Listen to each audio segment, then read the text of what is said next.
watching the game the same way you are on the big screen, and my gosh, the pandemonium, those final seconds. So the newsroom that I'm in right now, it's funny, it was quiet for most of the game. The last 4 minutes started to come alive. The last 20 seconds, people were oohing and awing, the elation, the exasperation.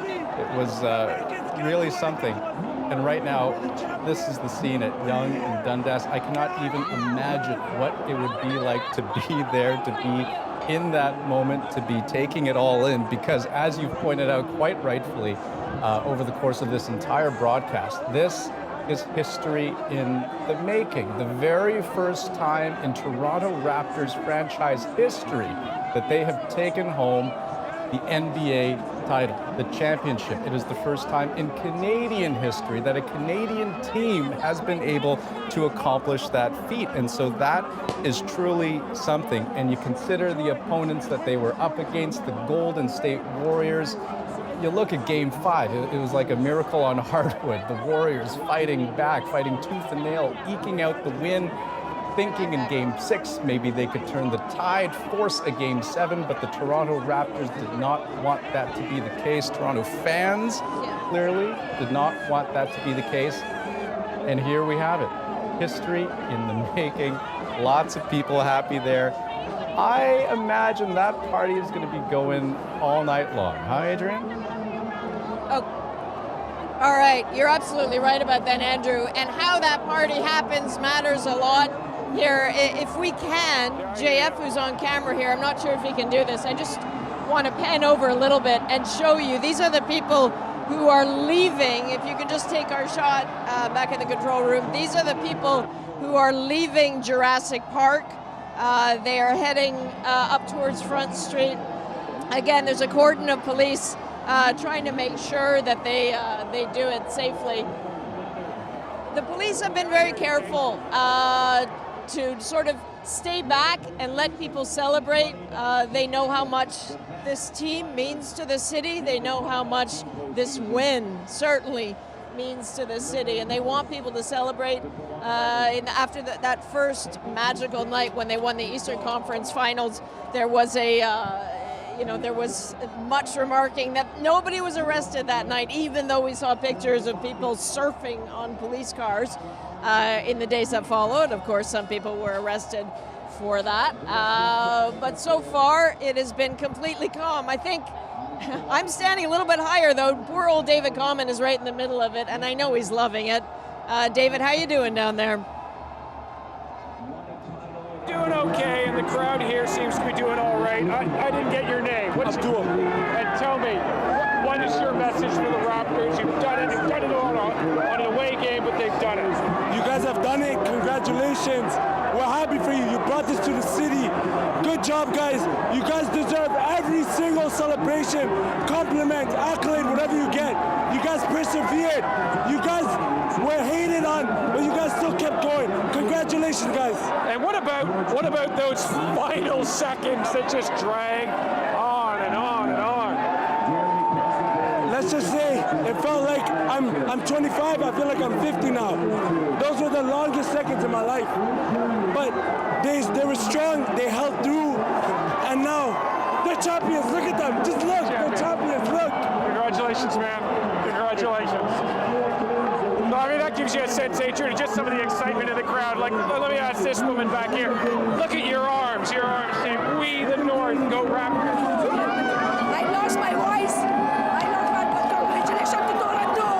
She's lost her voice, Adrian, but it gives you a sense of just all the excitement. This gentleman just about to go on. This is my colleague, Magdiga Brasilesso over here.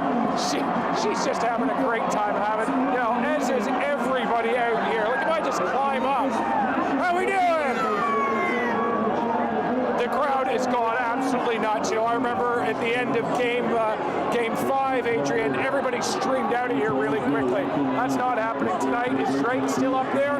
Yep, Drake's still up on the stage, and he's still celebrating with the crowd, Adrian.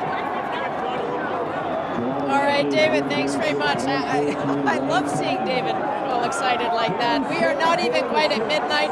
The game is over, and look at them. No one is going anywhere in that particular part of Jurassic Park. Others are sort of flooding out of the area. Where they go now is anybody's guess. A lot of the bars are still open. Good chance they're going in there. We know what's going to happen at City Hall, though. Someone is going to go into the mayor's office and pull out a file that has been gathering dust for the better part of 20 years for what to do if a team from the city wins a major championship. There is a secret file that they've had about a parade, about a way to celebrate, about a way to thank this team. And it's not just Toronto that needs to thank this team. This has become Canada's team. Let's head now a little deeper into the city, Yonge and Dundas, where Joanna Miliotis is at ground level.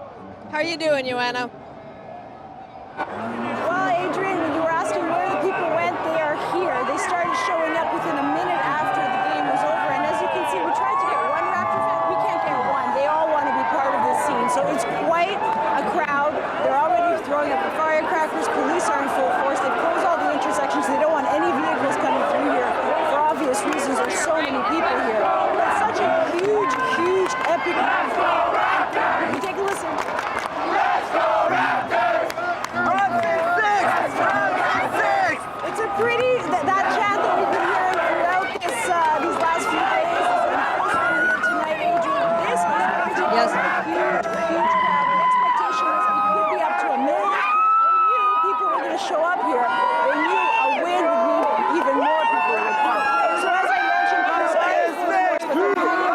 World champions! NBA world champions! And Let's go! We're the best!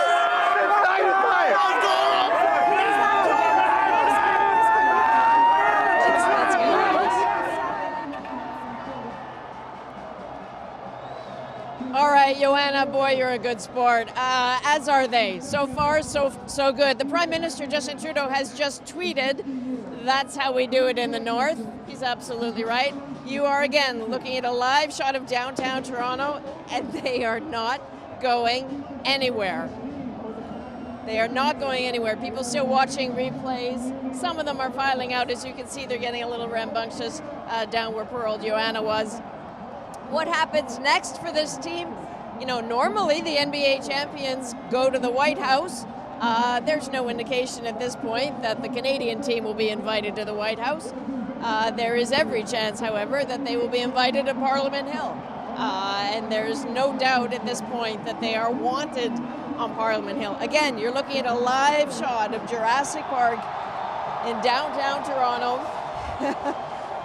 where all those cheers are because they are waiting for this moment right now, which is where the trophy, the Larry O'Brien NBA championship trophy, is being hoisted above the head of Adam Silver, the NBA commissioner, and every one of the Raptors players is trying to get their hands on it. That is not a trophy that a lot of Canadians have seen before. Certainly not as familiar or as loved as the Stanley Cup. Maybe until tonight. It's a trophy that looks like a basketball hovering over a net and now being hoisted over the head of the likes of Kyle Lowry and Kawhi Leonard. This belongs to Canada now, and how that must sting in the United States.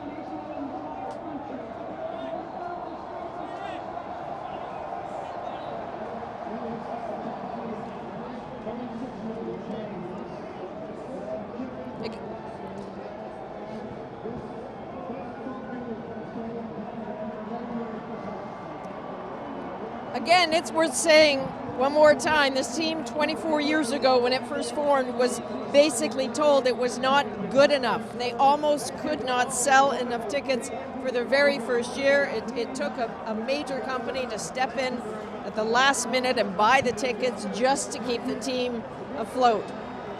But no question about how good the Raptors have been for this series. Statistically, you know, if you listen to the people who follow the sport closely, the Raptors have been better in this series, had an advantage in almost every statistical category. Right there, you're looking at Yonge and Dundas. Always a choke point in the city. It's always a place where people go to gather. Toronto, this is your night.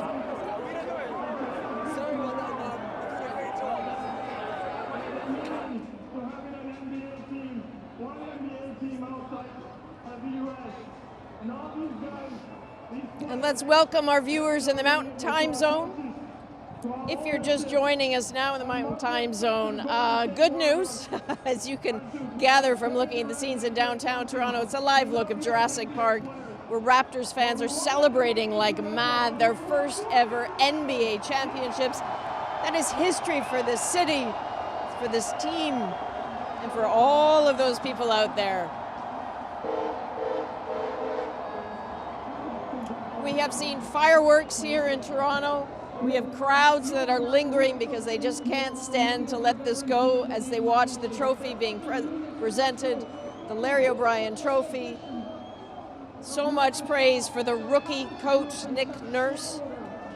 Not rookie, the first-year coach, Nick Nurse, who brought this team to a championship when so many other people weren't sure Toronto could do it. Toronto didn't come into this championship with the highest caliber players who had been, acquired in that amazing lottery. They just had a fantastic team and fantastic individual players, and they stole that cup from the Americans. David Common, who's been with us all night, is in a place he loves to be, right in the thick of it, in Jurassic Park. David, if you're down there, let us know how it's going.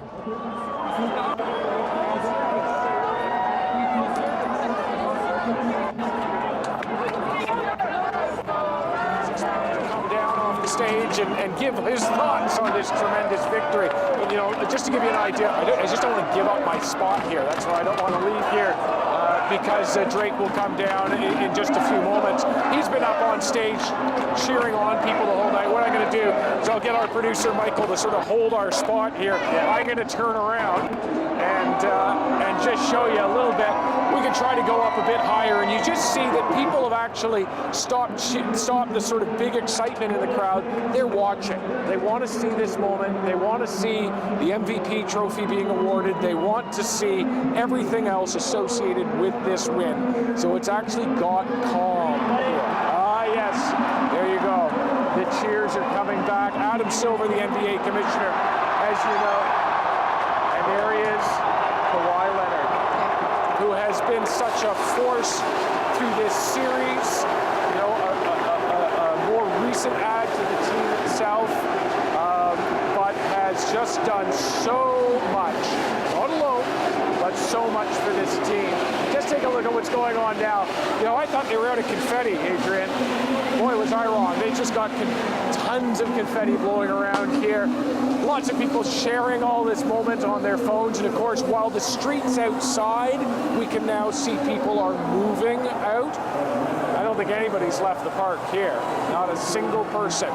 They'll be coming out eventually. Now, let me tell you, is Drake there yet? No, I don't think so. Not yet. Not yet.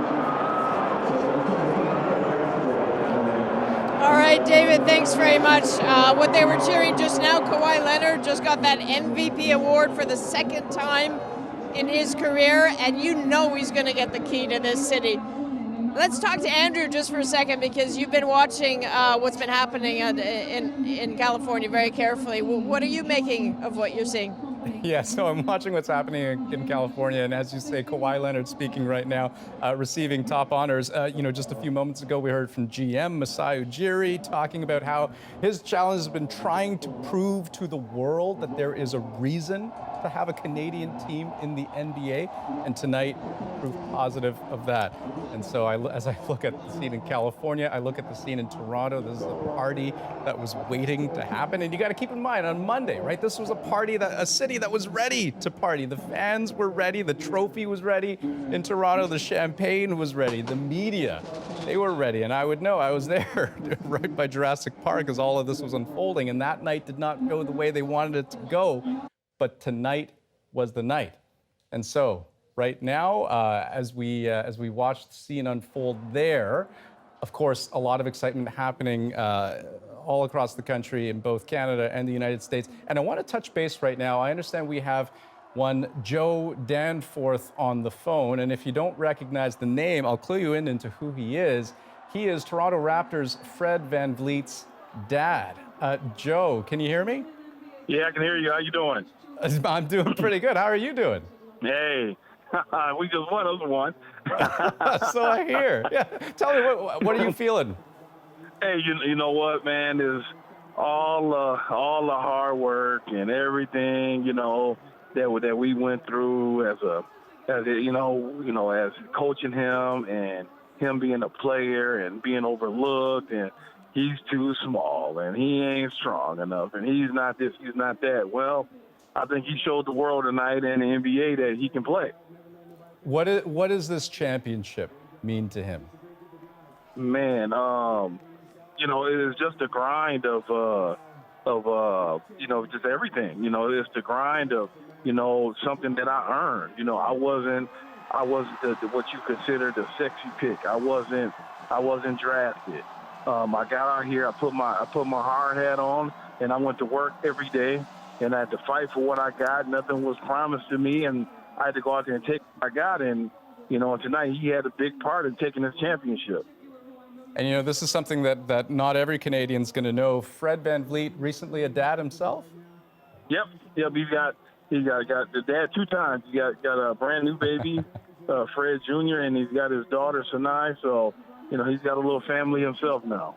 And I heard his brother, Darnell, saying, he would say this himself, that Fred was in a bit of a slump before that happened, before his second was born. But then things changed for him, just at the right time and in such a big way. Yeah, it did. With the baby, and, I think, I have to say the biggest piece is, I think, the coaching staff just putting their trust back in Fred and giving him his time back. His minutes were kind of limited during the first couple games of, starting the series and everything, with Philly and Orlando. And, then he started to show out in Milwaukee and showing that, hey, coach, you can use me. I'm here, man. I'm going to help you win, and I think he showed that. And he got his minutes back and then the baby and everthing. And I think Joe, I'm just going to jump in here because Drake is talking right now. Let's just listen in here. Heart. We did this off of love. We willed this into existence. We manifested this. I told you the first time, people like to make memes, make another meme out of this. It's beautiful. Look at my brothers up there celebrating it. It is what it is. You see what my hat says. Not finals, not Eastern Conference, not nice try, or see you next year. Champions. Let's go. Real talk. Yeah. So there's Drake, clearly a happy guy. And Fred, I just got to ask you one more thing. You're going to have a chance, or Joe, sorry, you're going to have a chance to talk with Fred in just a moment, hopefully pretty soon. What are you going to say to your son? Man, well, some of the words I probably would say it won't be appropriate for TV. But, more along the lines, man, you a damn soldier, man. I raised you guys to be tough. I raised you guys to fight through adversity. I raised you to not be average, and you proved that you're better than average. And you went out there and handled your business. I'm proud of you. Through high school, through AAU, through high school, through college, and now, man, I couldn't be more proud of you. Joe, you're speaking from the heart. Congratulations to you. Congratulations to your son. Congratulations to the whole Toronto Raptors team. I know they worked real hard, and you and your family too. So thanks so much for that. Thanks so much for taking the time to talk to us. All right, all the best to you, sir. Thanks, Canada, for loving them. Gosh, so Joe, remarkably composed there. Adrian, I'll throw it back to you. All right, Andrew, thank you very much.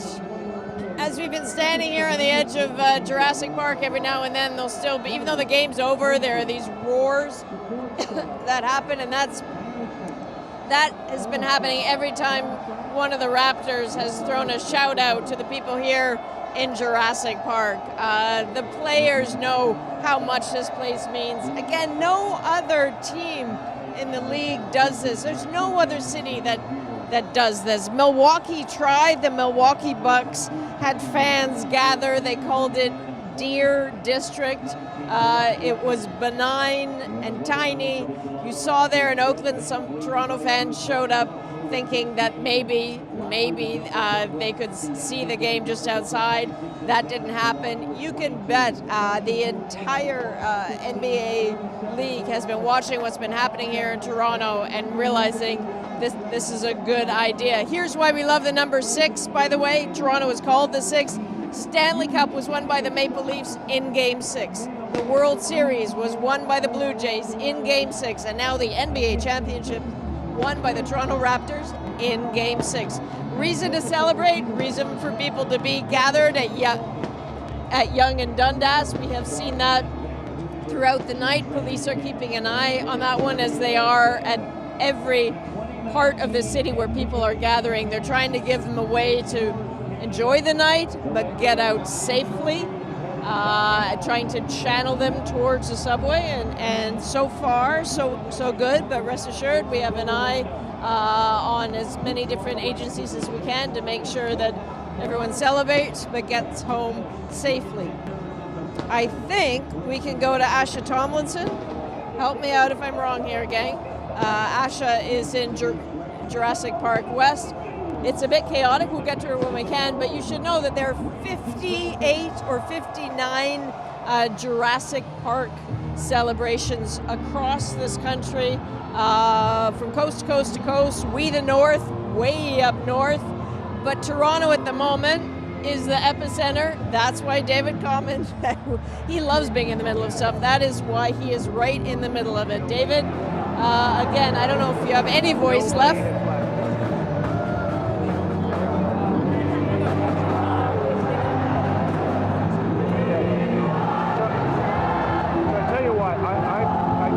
I'm so sorry. Poor David cannot hear us. I'm not surprised. Not only are people still screaming, even though the game is now certainly over, but "We Are the Champions" is blaring back here. I don't know what's happening at Asha Tomlinson's Jurassic Park West, though. I'm sure they're playing something. Asha, if you're there, can you give us a sense of it?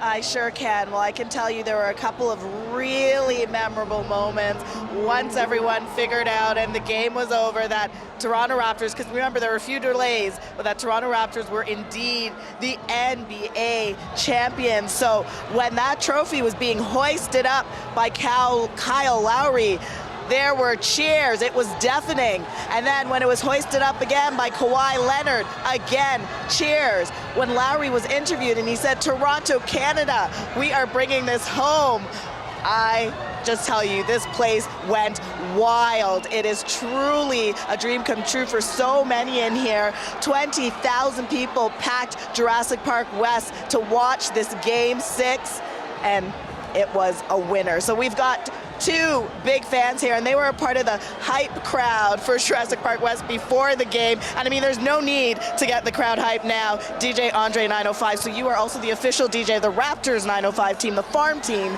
and there are 3 players that are now NBA champs that were on the team. So of course, Fred VanVleet, Norman Powell, Pascal Siakam, a lot of cheers about them. What do you think this means for Mississauga? Oh, this is huge. I just think that this just shows it's not where you start in life, it's where you finish.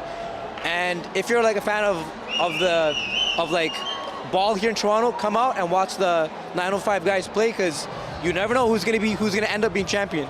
And of course, Mississauga is just outside Toronto, so that's why it's really easy for a lot of the Toronto Raps fans to come on out and watch. But it's really incredible to see how some of these players have been called up and they're on this winning team. But can you just tell me personally how this feels? I mean, there are perma smiles everywhere around here. Oh, I feel amazing. I'm on cloud 9. I'm so happy, excited. I'm like running out of words to say, but I feel amazing. So many people speechless, including the players themselves. I mean, Kawhi Leonard, Kyle Lowry, they're like, we're just trying to soak in this moment. It's just so hard to find words to describe the feeling. Now, Sir Lancelot, he was sort of trying to, you know, there were times when the crowd, it was tense. It was a tense game, and there were times that they were quiet. No one really knew what would happen and if this team would pull through, but they did. They most definitely did, and anybody that really looked at the makeup of the Raptors for the past, I know even if you want to look at half of the season, there was a lot of things that shined through that we played well against Golden State. So going into this, I had some confidence. All my American friends didn't, and they bet me money and lost, so it's okay. For sure, for sure. Well, I can tell you, I mean, people are streaming out here now because the party is over in Jurassic Park West proper. But Adrian, I can assure you there are parties that will be continuing in and around this area, in and around Toronto, and really all across Canada. Ashta, thank you very much. I mean, it's not my place to declare it, but I have a feeling the weekend just started here in Toronto, started in Canada. I'm sorry about people who are expecting productivity from Torontonians on Friday. I have no confidence you're going to get it at all. Ashta, thanks very much for that. Poor old David Common, I think, unless he's been swept away, is still within Jurassic Park. And David, let's try this again. Can you hear me? I certainly can hear you. I can hear a lot of other things, but I can just about hear you. Can you give us a sense, Adrian, David? just let me give you I don't know. I'm going to just go. We got a little bit of a delay here, so I'm going to just go and give you the sense that, you know, the fireworks are going off. There's been yet more confetti. Drake was back up on stage, started from the bottom. Now we're here. The entire crowd singing it. And I don't think, I've said this to you before, I don't think a single person's left here. How you doing? How you feeling? Yeah, they said it was Warriors in 4, but it's Raps in 6. You've been up since 6. Yeah. I mean, that gives you a sense. People have once again lined up to get inside Jurassic Park. You talk about the kind of productivity there's going to be tomorrow. I think there might be a couple of people calling in sick. I see, members of my own family, friends that are actually leaving home, coming into the downtown, live in the downtown, are coming out onto the streets, people streaming out on the bars to just basically be together as one. And when you think about the offices have actually served a purpose through this championship because we're surrounded by the skyscrapers. People have been watching the game on the big TV outside the Scotiabank Arena here, home court for the Raptors, and they have been watching, free of the rain that the rest of us had to endure earlier. But just take a look. Take a look at some of these signs here. 6 in the 6. We did it. It's a sign. Let's just take a quick look over here. Sign right over here. We did it. We did it. I don't know. They went to the arts and crafts store and made that just in the last couple of minutes. And so many other people. The first actual championship hat that I've seen was on Drake. Fireworks are going off now. Now those are coming out from the street. I don't think they're exactly city issue, Adrian. I think those are just someone had a sense that tonight might end well.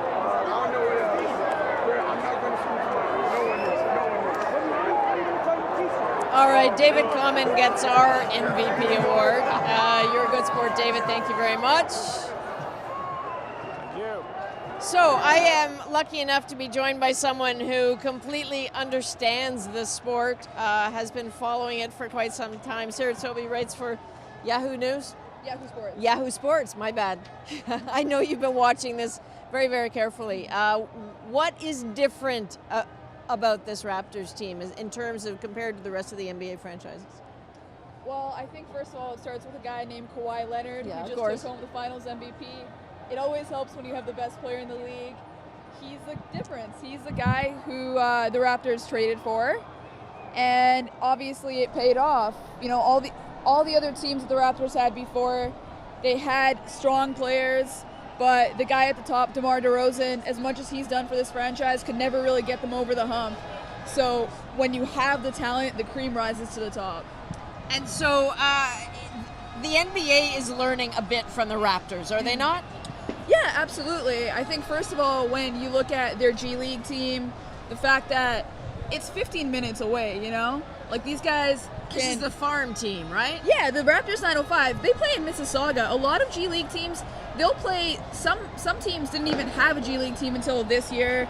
Some of them were out of state in different cities. These guys are in Mississauga. They would practice, play one day with the 905, and then play the other day with the Raptors. And the other thing is, let's forget the logistics. If you are in any profession, your dream is literally a 20-minute drive away, and you know that all it takes is one injury. How much harder are you going to work than the other guy in another G League team?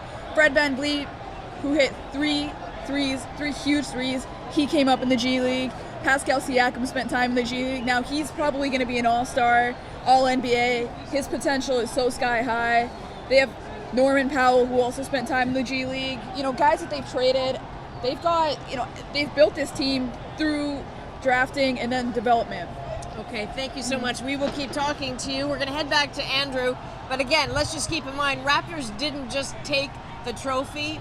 The Raptors is taking the lead. This team is taking the lead in terms of how it's done for the fans and how it's done for the next generation of players. So, Andrew, I know you've been sort of working the phones. Yeah. Tell us what you got. Well, and just to build on what you're saying, Adrian, I mean, what a run for the Raptors, right? I mean, sure, over the last 5 games and you know, over the course of the playoffs, but over the years, over the decades. I mean, this is a team that has been, at times, you know, over the last quarter century, on the verge of greatness, on the cusp of a championship. And I'm thinking back to the Vince Carter years in particular, you know, even during the Chris Bosh era. But tonight is the night. And so, on the topic of that championship title, let's take a look at the trophy ceremony. Have a look. Basketball has come full circle in Canada. It was invented by a Canadian. The first NBA game was in Toronto, and now an NBA championship. Your 2019 NBA champions, the Toronto Raptors.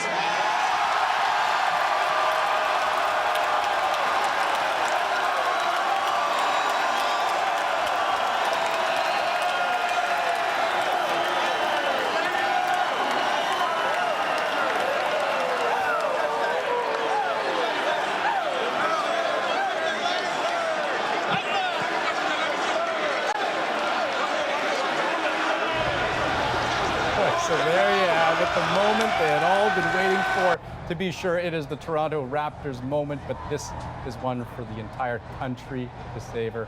So how about the game itself? Oh boy, it was as close as you can get, right down to the very last second. So I think it's just Goes without saying, Oracle Arena was hostile territory for Toronto, and Warriors fans came prepared to see their team survive. The Raptors answer? A really fast start. Lowry gives it to Pascal, and what a great sign for Pascal Siakam. Right out of the gate, they develop a 9-point lead, but the Warriors, defending champs, they were not about to back down, and that lead just kept trading back and forth right through the second quarter. Iguodala, a three that's good, and a 1-point lead for Golden State. In the third, as Golden State pulled ahead, a play that seemed like deja vu for Warriors fans. On the run, Thompson, and Green commits a foul. Another one of their superstars down. Klay Thompson carried off the floor, out for the game after what looked like a bad knee injury. Then, comes down to the last minutes of the game. The Raptors make their final push. Van Vliet, what a step back, and he drills a three. And with just seconds left, it all comes down to one final shot. 114 to 110. Curry lets it fly. Canada, the NBA title is yours. The Toronto Raptors are the 2019. A victory that will be felt in this country for years to come. It's been pretty incredible to see this entire country unite under the Toronto Raptors banner. Adrian, back to you. All right, Andrew, thank you very much. That is a replay that will be replayed again and again. Anita Bath is in Vancouver with the crowds who are still out there on the West Coast. Anita, how are you doing? Adrian, as soon as that buzzer went off, the crowd here went wild, cheering, and immediately breaking out into singing "Oh Canada," proving that even here on the West Coast, this truly is Canada's team. I want to introduce you to Jessica, who shed a few tears as soon as it happened. Just a few. How are you feeling now, Jessica? I'm still shaking, but it's definitely settling in a bit more. It's just like I was saying before, this is so awesome for Canada. We've never won an NBA Finals, or we've never even been to the Finals, so this was huge. And just seeing the environment and how everyone got together, it was amazing. Even on the West Coast, you could hear it from blocks away, you know? It was just awesome, like the best day ever. And how about for you? You spent a lot of time in Halifax, but you're out here now. How did it feel to be celebrating Canada's team tonight in Vancouver? Yeah, it's just awesome. So excited. It's great. Love it. Great atmosphere here. And it's a huge moment for Canada, a huge moment for Canadian basketball, and it's awesome. We're all happy here. We're excited. It's great. What are you guys feeling tonight? Ecstatic. Super happy.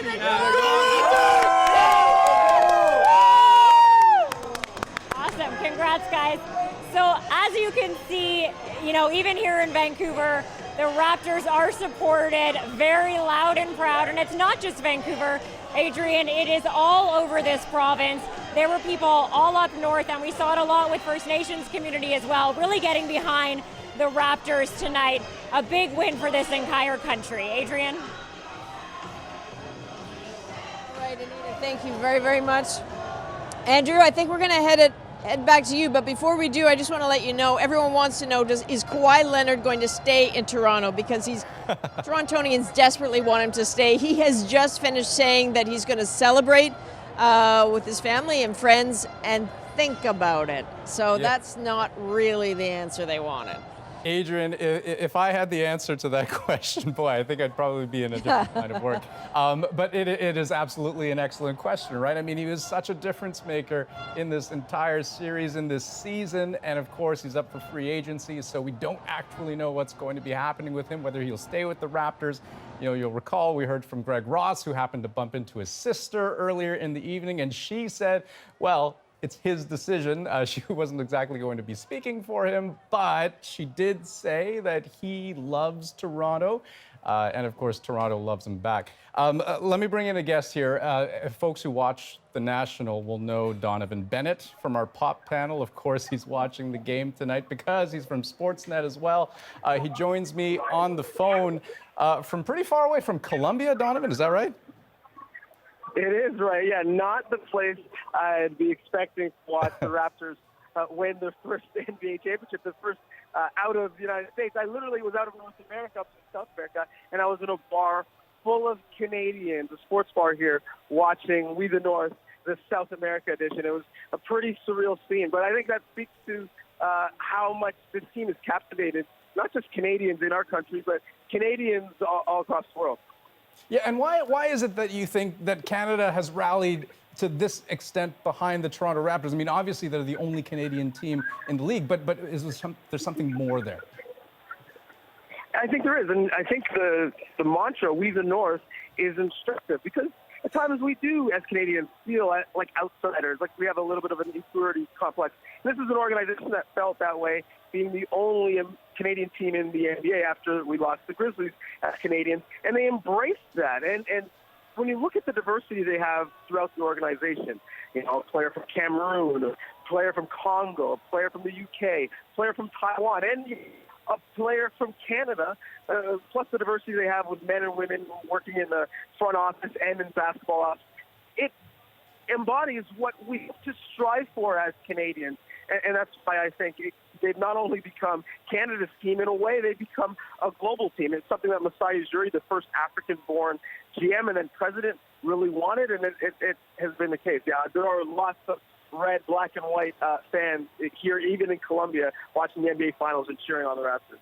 As we talk right now, we're watching a live shot from Jurassic Park, downtown Toronto. We can still see fans jumping up and down. They are happier than anything else than you can imagine. And I'm wondering, just from your perspective, I mean, what was your reaction? The buzzer goes, the end of the game. It's 114 to 110. How did you keep it together? Well, stress, number one, because that buzzer took about 5 minutes to happen as the last minutes played out so long with so many stoppages in play, and we have that in basketball often. But I think it's surreal, and it still doesn't feel real. I was texting back and forth with my wife because the Raptors were your team that you cheered for in Canada until they lost. Then you cheered for your favorite American player or your favorite American team. And now we have nice things. Like, we can have both. We have the Raptors in the finals and winning and stepping up in big moments. So it's amazing. The franchise that, was made fun of because their logo was a dinosaur, and they had these purple jerseys with jagged pinstripes, and people would reference Jurassic Park, the movie, and Barney the dinosaur more than they would the team. that team, the team that we kind of grew up expecting the worst for, they're champions. And so I think there's a lot of diehard basketball fans who are really reveling in that moment. But I think the great part of this is that there have been so many people to jump on the bandwagon and feel the spirit of the love and become diehard basketball fans, even if the sample has been very, very small. Yeah, and so one last question before I let you go and get back to your celebration happening over in your part of the world where you are now. I mean, talk to me about the bigger picture here, what this actually means for Canada, but for basketball in Canada. Yeah, I think when you look at the way things were trending already, basketball was thriving in Canada, it was growing. And actually, Donovan, I'm just going to jump in here because I understand we're going to hear from the head coach of the Toronto Raptors, Nick Nurse. Well, he's much more important than me.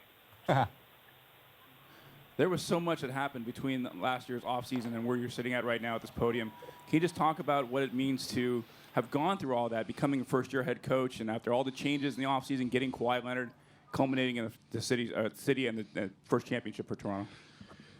I mean, yeah, it was a heck of a 12 months, and I don't know. I just try to take things as they come. You know, you didn't look too far ahead. Obviously, when we made some additions to the team, you know, we thought we could be good, but we had no idea what the health status was and all those things. And again, you just got to go take the guys you got and go play and manage it the best you can.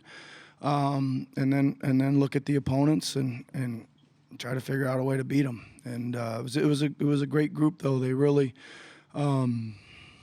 played together. I thought they really fought hard. They were tough-minded. They didn't seem like this was wearing on them at all. 2 months of playoff basketball. They never seemed tired to me mentally. They kept wanting the film sessions. They kept wanting to walk through things. They kept wanting to keep learning and improving. And I think that was a big key because we had to do that in the playoff run because we really hadn't had all that much time together. Steve on the right side on the fourth row. Steve Ashburner, NBA.com.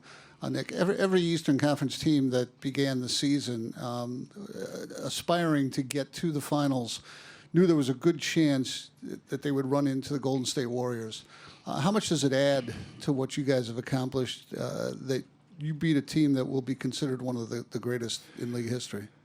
Well, I mean, first of all, you're right. I think you thought get through the East and the chances were you were going to be playing Golden State. I mean, I probably stayed up late and watched Golden State more than anybody just for the heck of it, right? Just to see what they were doing and all that kind of stuff. Yeah, I don't know. It means a lot for our city and the country and for these players, staff. You know, an incredible group of people, my assistant coaches and the support staff.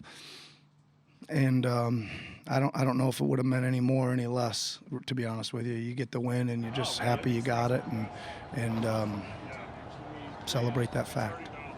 The attrition in their team, the injuries, and the fact that they were still in it right up to Steph's shot at the end. Hey, can you see JF's... does it add to the respect that people in the league would have for a team like that? 100%. That was hard on them, right? I think they had a rough year injury-wise. And they kept playing. They got through some playoff rounds and, you know, guys in and out, and obviously a lot of things, a lot of bad breaks in the finals, to be honest. And you know, like us, they kept on playing. You know, we just had to keep on playing no matter who was out there, and I think they were super intense, high-level games, and both teams desperately trying to win. And you know, I have a tremendous amount of respect for Coach Kerr and his staff and their players, for sure. Tim, last row in the back. Nick, Tim Reynolds with the AP. Congratulations, of course. I know you are your least favorite topic, so I'm probably going to regret asking this question, but what do you think your story says as far as a guy who played mid-major, a guy who had to go to Britain, a guy that had to win a couple titles in the G League before you got that phone call to come talk about offense and the story you were telling earlier, yesterday or today or something? They all blend in now. What do you think your story is going to mean to the coach who doesn't think he's ever going to get the shot? Well, I would hope it inspires some people that are in those situations to keep working. I always say that all those jobs meant the world to me at the time, right? Winning with Birmingham in '96, or winning with Rio Grande Valley, whatever year that was, and those games and jobs meant the world to me, and I loved all those jobs.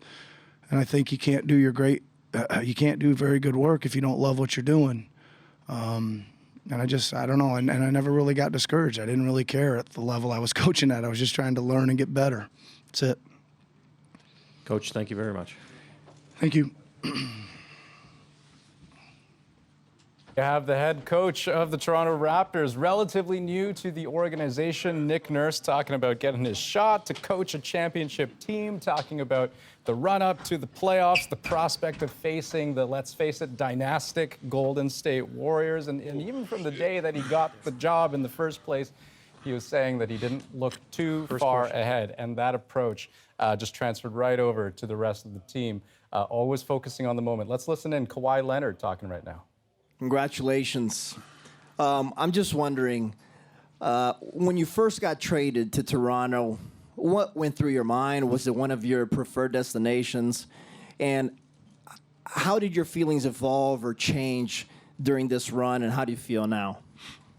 I mean, we all know where my destinations were. But obviously, like I said, when I was there on my opening day meeting, that I was focused on the now, and, I wanted to make history here.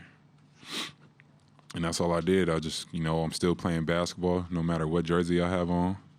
And the guys here been, making runs in the playoffs before I came. So I know they're a talented team, and, I just came in with the right mindset. Let's go out and win ball games. I text Kyle probably a day later or the day that I got traded and told him, let's go out and do something special. I know your best friend left. I know you're mad, but, let's make this thing work out. And we're here today. Mark here in the third row. Kawhi, Mark Schwartz, ESPN. Wondering what went through your mind when Steph Curry had that look, and whether you thought that the game could be in their hands at that moment, and also your thoughts on when Klay Thompson went down with that injury. Well, first, I'll start with Klay. I hope he's okay. I never want to see, a good friend of mine go out like that. I hope he's able to, recover from it, or, nothing's serious. And I just, when he went down, I just really thought about him. I didn't care about the game that much. And, once he left, we got to flip our mindset back to, trying to beat the Warriors. So that's what I did. And with the shot with Steph, it didn't look like it was a good shot. I mean, he hits those shots, but I wasn't too worried about it at that moment. Obviously, he can make that. He made it millions of times, but I just was focused on the rebound. I've been in situations like that in the finals that I lost up 2 or 3 points, and we lost that game because of rebounds. I forgot who shot the ball. I mean, you guys know the story. It was the last 2 possessions for Miami. They got 2 chances to shoot threes. Well, 4 chances at the basket out of 2 possessions. And that was my focus. I was just trying to get the rebound. And once he missed the ball, I tried to keep tipping it so some more time could run out. I didn't want to grab it right away so they could foul me.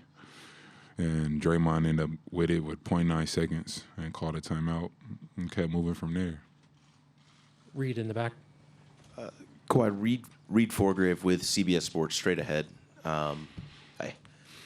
You've been through this roller coaster of a couple years, and now you're sitting with the finals trophy, the MVP trophy next to you again. And I'm curious how these couple years have changed you as a man and changed the way you look at faith and kind of your priorities in life. Well, just the year last year,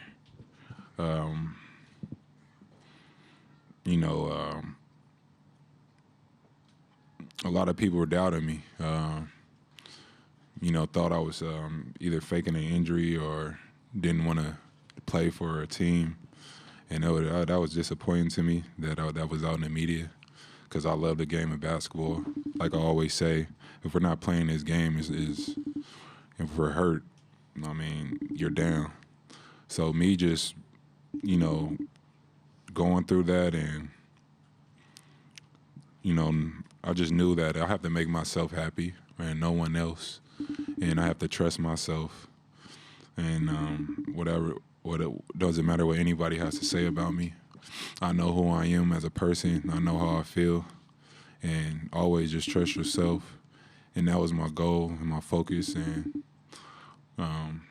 that's one of the things that, I take on the floor. I don't care about what media has to say about me, or if they want me to score whatever, 30 points, because I did the game before. I'm going to come out and play the right way. I'm not trying to make headlines. And, that's just things that, I pretty much learned just throughout this journey of being in the NBA. So, that's how I just keep growing up as a man, and that's why I say I just think about my past life and try to learn from situations and be wise and learn from others. Last two questions, standing on the left side. Kawhi, Dan Wicke with the Los Angeles Times. Along those lines, you since media day, you've said, I just want to play basketball. I'm curious what it was like emotionally to hear that final horn, to know that a year after you had basketball sort of taken away from you, that you were able to be on stage with an MVP trophy, to be in a locker room. What did that mean to you? It meant a lot. Like I said, last summer was tough. I was still rehabbing, and just trusted the process really with myself, and told myself I'll be back. I wasn't going to come back until I could be the player I am today. I wanted to come back in the same shape and form without, coming out playing 5 games and then re-injuring something. I wanted to be able to play the season, or, what I did this year. I wasn't able to play 82, but, I'm happy that I got to the 60 games. But, just be able to win this championship this year is just something special for me, because how the last year everybody was looking at me, and I stayed true to myself, and I had a great support system. And once I got here to Toronto, they understood everything, and the move kept moving from there. Last question, standing in the back. Martenzie Johnson, the undefeated. You're obviously known as someone known for their defense. How special was it to receive the MVP award from Bill Russell? It was very special. Obviously, I didn't come out in this series trying to win it. It was a whole group collectively. Tonight, Fred played amazing in that fourth. Kyle played amazing tonight throughout the whole game. Pascal played big. And, I just kept striving and, pushing. And, I ended up with the trophy, but everybody deserves it. Thank you, Kawhi.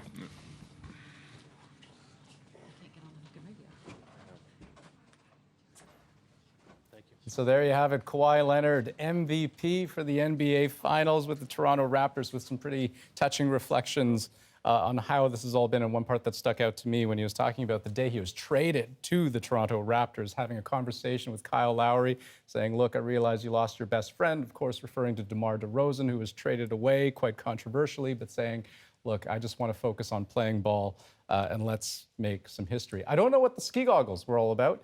But if I were to guess, I'd say that offers pretty good protection against champagne flying. But Adrian, I'll throw it back to you. And of course, the question we did not hear there was what happens to Kawhi Leonard after all of this, now that he enters free agency? That's going to be the big question. And maybe those reporters didn't ask the question because they know it'll be hard to get a definitive answer one way or the other tonight on this night. But there you have it, Adrian. Yeah, you're absolutely right. A couple things stand out for me from listening to Kawhi Leonard there. Firstly, man, that man sounds tired. If you saw the way he tried to stand up at the end of that press conference, he felt like we all feel after an end of a very long night. He's got to be sore, but oh so happy. We're going to take a short break here, very short, but we will be back because we are live with a big night for Toronto. Stay with us.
Over again, celebration.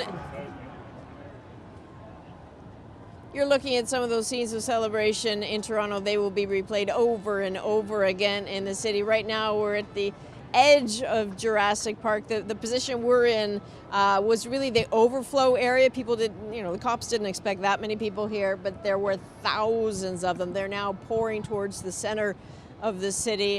Don't really know what to do themselves. Still fireworks, still flares. Still a lot of smoke of a different kind, if you know what I mean. Out here in Toronto, Magda Gebrselassie is in the thick of all of that and with the crowds. How you doing, Magda? We're having a great time here, Adrian. We're about a block away from Jurassic Park here on York Street, and I can tell you, the streets of Toronto are flooded with fans who are just going through the wave of emotions tonight. I've seen strangers who have been hugging and high-fiving. I've seen people crying and people celebrating. And we've got people of all ages here. Just take a look. This is 9-year-old Maya. How are you feeling tonight? Good. So your mom said you could come out to celebrate? Yes. What was it like to see the Raptors win tonight? Amazing. What do you want to say to the rest of the world, to all the Raptors fans, to the team? Let's go, Raptors!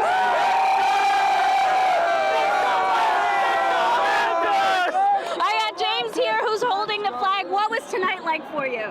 Tonight was overwhelming. It was exciting.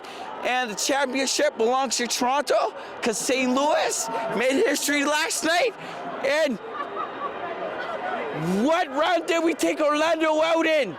Third! Woo! What round did we take Gold State in? Third! What we're called? Third! And what are we?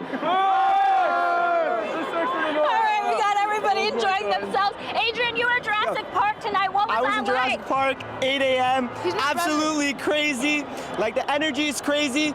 Honestly, Toronto, we have the most bandwagoners, but we are the best bandwagoners. So we're here. We the North. Let's go, baby. Champions. Let's go. Quarter after quarter, what was it like? What was the emotions like in there? Not gonna lie, I thought Golden State was gonna take us at some times because you know Splash Bros, they're gonna hit their shots. But yo, when we won, I was like, I didn't even know how to react because I was just silent because I was like, yo, the Raptors won the finals. We're the champs. Woo! Fans have been waiting for this a long time, and like he said, he went silent when the win happened. It was all a blur for me. Fans here still celebrating. Look behind me. We've got fireworks. That's how we celebrate being the NBA champions. Adrian, I'm going to throw it back to you for now. Well, there you have it. And I'll actually just jump in here because, A, those celebrations are going on, and Adrian will be right in the thick of it. But Glenn Grunwald is joining us right now. And Glenn, you're the CEO of Canada Basketball. This victory must also hold a very special place in your heart, too, because you were also former GM of the Raptors. Talk to me about how you're feeling.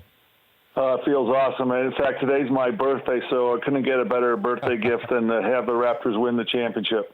Happy birthday, sir. I mean, so walk me through it. I mean, your emotions, the turning point, and when you know the deal was closed. Man, it was a weird game at the end there, but it was, I thought the Raptors were the better team, and particularly as we finished the game, I think we showed a lot of class, and I'm really proud of the way they won this. They did it with a lot of humility, but showed great toughness and resilience. So I think we should be very proud of this team as they represented Toronto and Canada very well. And something that I was struck by earlier was hearing the current GM, Masai Ujiri, talking about how he felt like he had something to prove to the rest of the country, but to the NBA at large, that, hey, we're a Canadian team. There's a reason we're here. We're worth having around. And boy, did they ever show it tonight. I mean, talk to me about how important this is and what the Raptors have to teach the rest of the league. Well, I remember in the 97 and 98 season when we were struggling so, and some in the media were writing about how basketball would not be successful and how the Raptors were destined to leave and move out of the country, and how teams in the NBA were taking shots at us about how difficult it was to live in Canada and how expensive it was. Well, thanks to Masai and the ownership and Nick Nurse and all those great players, I think we've proven that basketball belongs in Canada. It originated here with a Canadian, and we should be celebrating ourselves as not only a great sports country, but a great basketball country. And so how do you see this trickling down? And now I want to talk to you with your CEO of Basketball Canada hat on. I mean, how do you see this trickling down to all those younger folks who are playing basketball and what this means for the sport?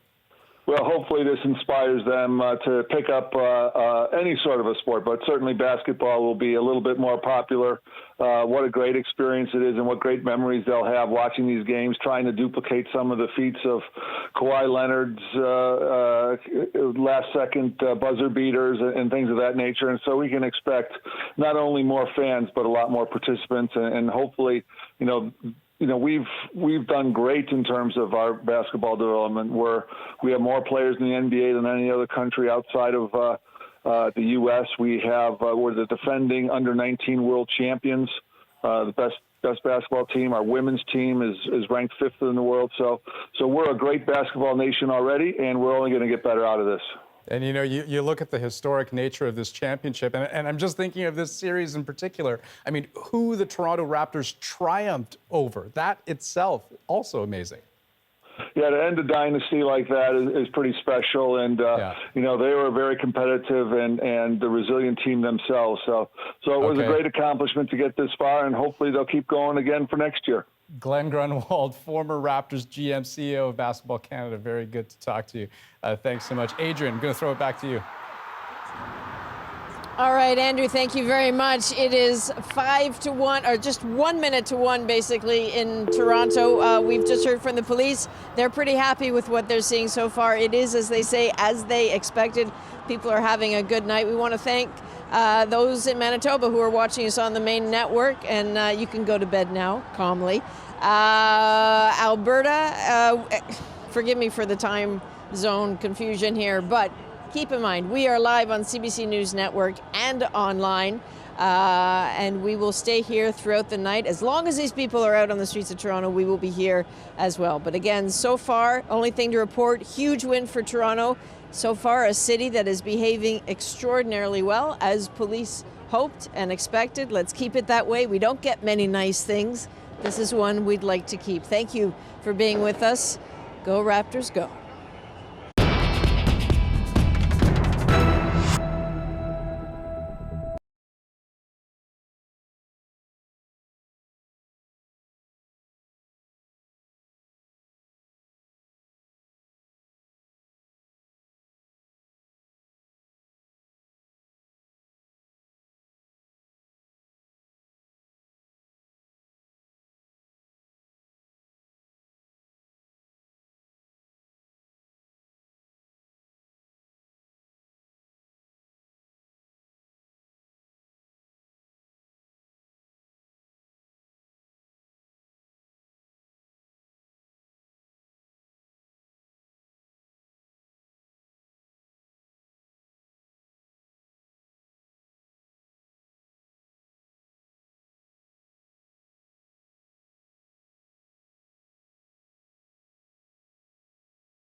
And that was the Toronto Raptors making history, NBA champs for the first time, 24 years in the making, a golden moment for Toronto and for Canada, of course. And just how fitting, the last basket made by the king of the North himself, that's Kawhi Leonard.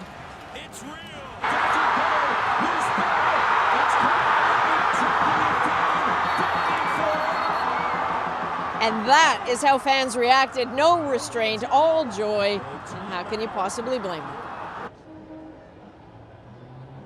This is the National, and we are live in downtown Toronto. This city is in full-on celebration mode right now. Listen to that. The fireworks and flares all night long. The fans in their thousands basking in the glow of the moment. The Raptors beating the Warriors in Game 6, 114-110. The crown is coming to Canada. Again, 24 years in the making.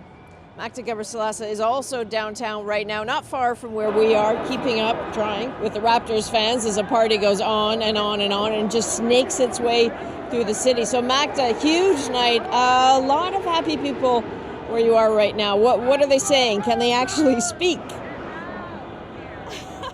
Yeah, a lot. Well, they do have a lot to say. I don't know if you can see this guy behind me, Khalid. It's his birthday, and I'm thinking you got your birthday wish. I did. It's the best birthday wish I ever wished for. What was it like to see the Raptors win the championship tonight? After 25 years, it's amazing. The city, the whole country, it's not just Toronto, it's the whole country. It's amazing. I love it. The game was going back and forth at one point. Did you think they were going to take it in the sixth?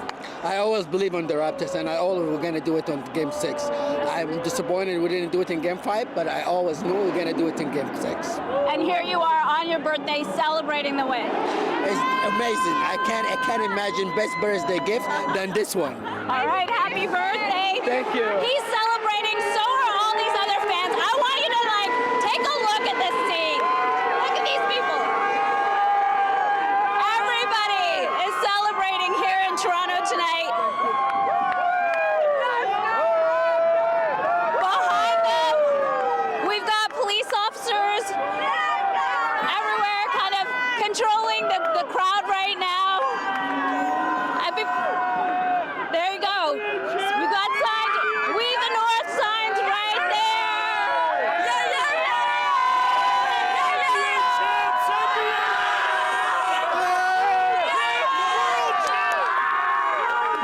I don't know if you can tell, but they're pretty excited here, Adrian. I'll throw it back to you for now. All right, Magda, thanks very much. You be careful out there. It is fun, but it's also a little bit crazy. The police are walking a pretty fine line. They're trying to help people celebrate, but also keep them in line. It's not always easy to do. Farah Morali is downtown with fans just to situate here, just up the street from Scotiabank Arena. She's at the intersection of York in front, not that far away, but it can feel a world away. What's happening, Farah? Well, Adrian, I'm just across the street from Union Station, which is one of the main transit hubs in downtown Toronto, and this is a celebration that is taking place right now. When that buzzer went off, the sea of people moved up to the middle of the downtown area, and you can see what's happening here. Just over behind me to my left, there's actually a truck with people dancing on it. They've been lighting fireworks throughout the evening. I saw some people crowd surfing over there. Over to the right, you'll see some people are actually climbing the traffic lights at every corner of this intersection, actually. It's pretty unbelievable. They've been just kind of hanging out there all night. And yeah, that is what's happening here. I'm just going to take a pause and give you a sense of what it sounds like in here right now.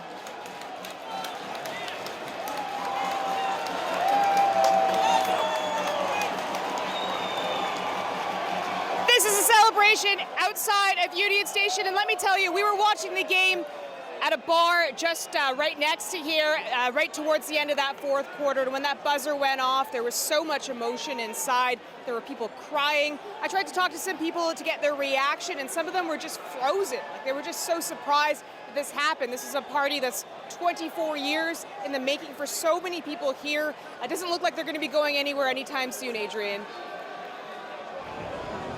Farrah, this is amazing. If you could still hear me, what are they climbing on behind you there? All those people just on the other side of the intersection. Is that a bus? What are they climbing on?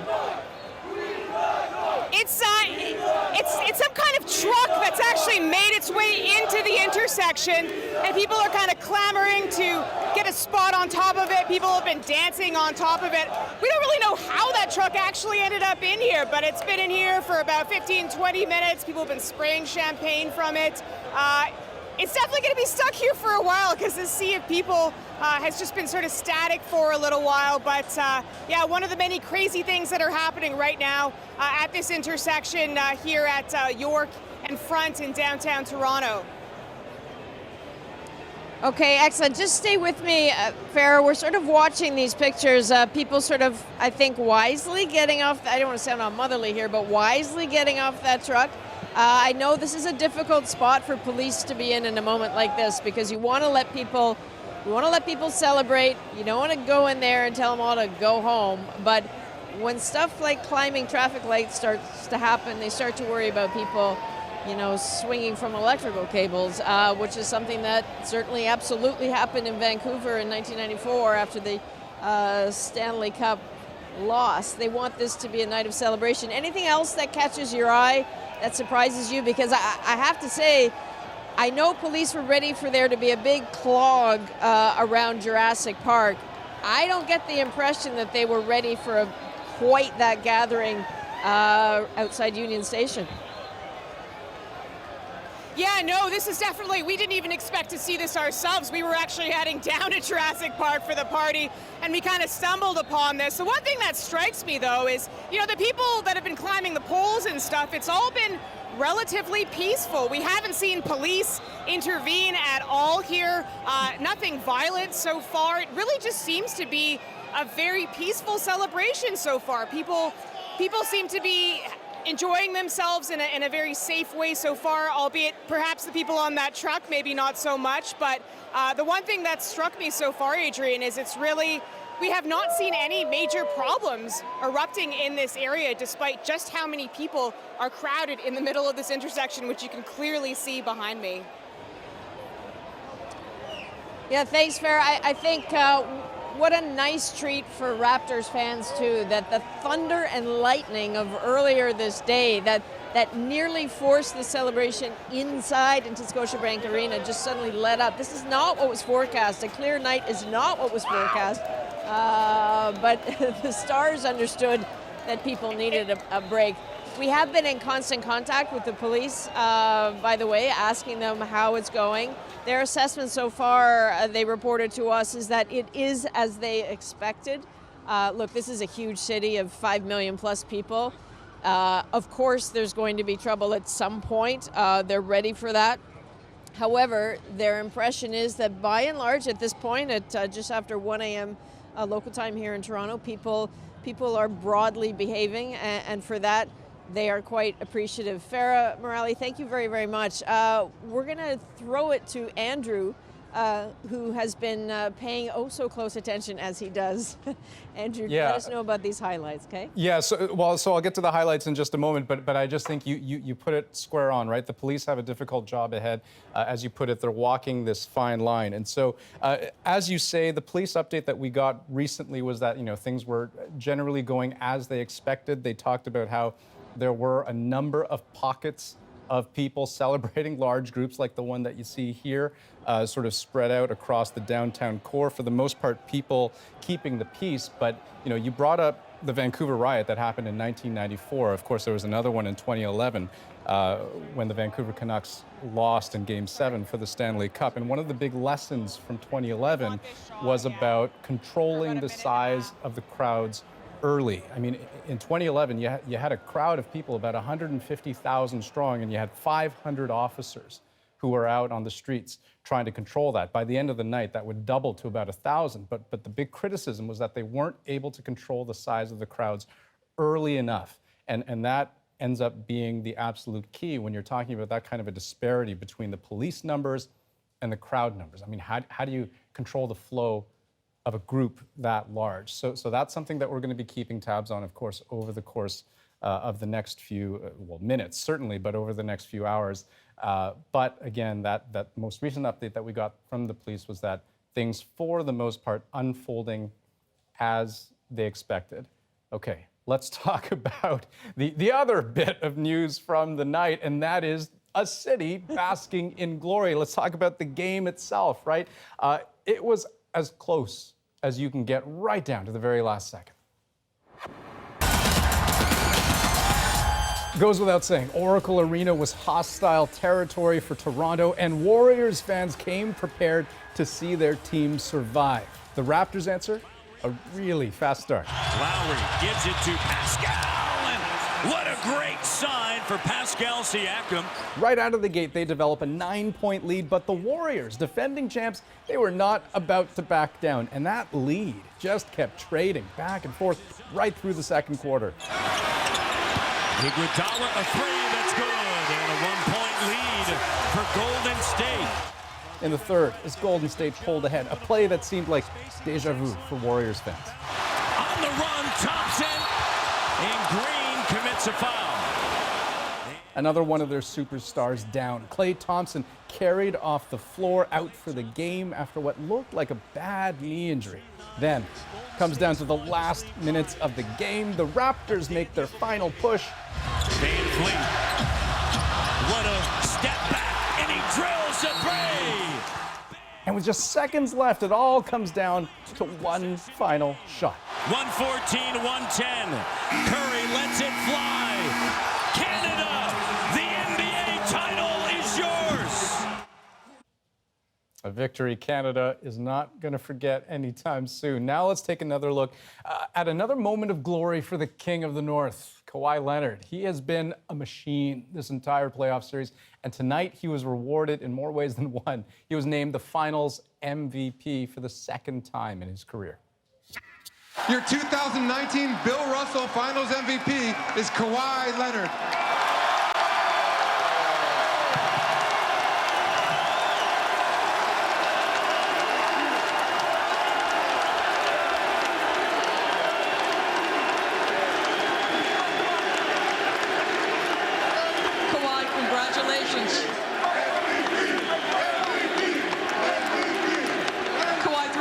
Of this series, you touched on the fact that a year ago you were not playing basketball and you had to make your way to a new city with new teammates, but one thing that never seemed to waver was your poise and your confidence. What gives you that steely resolve?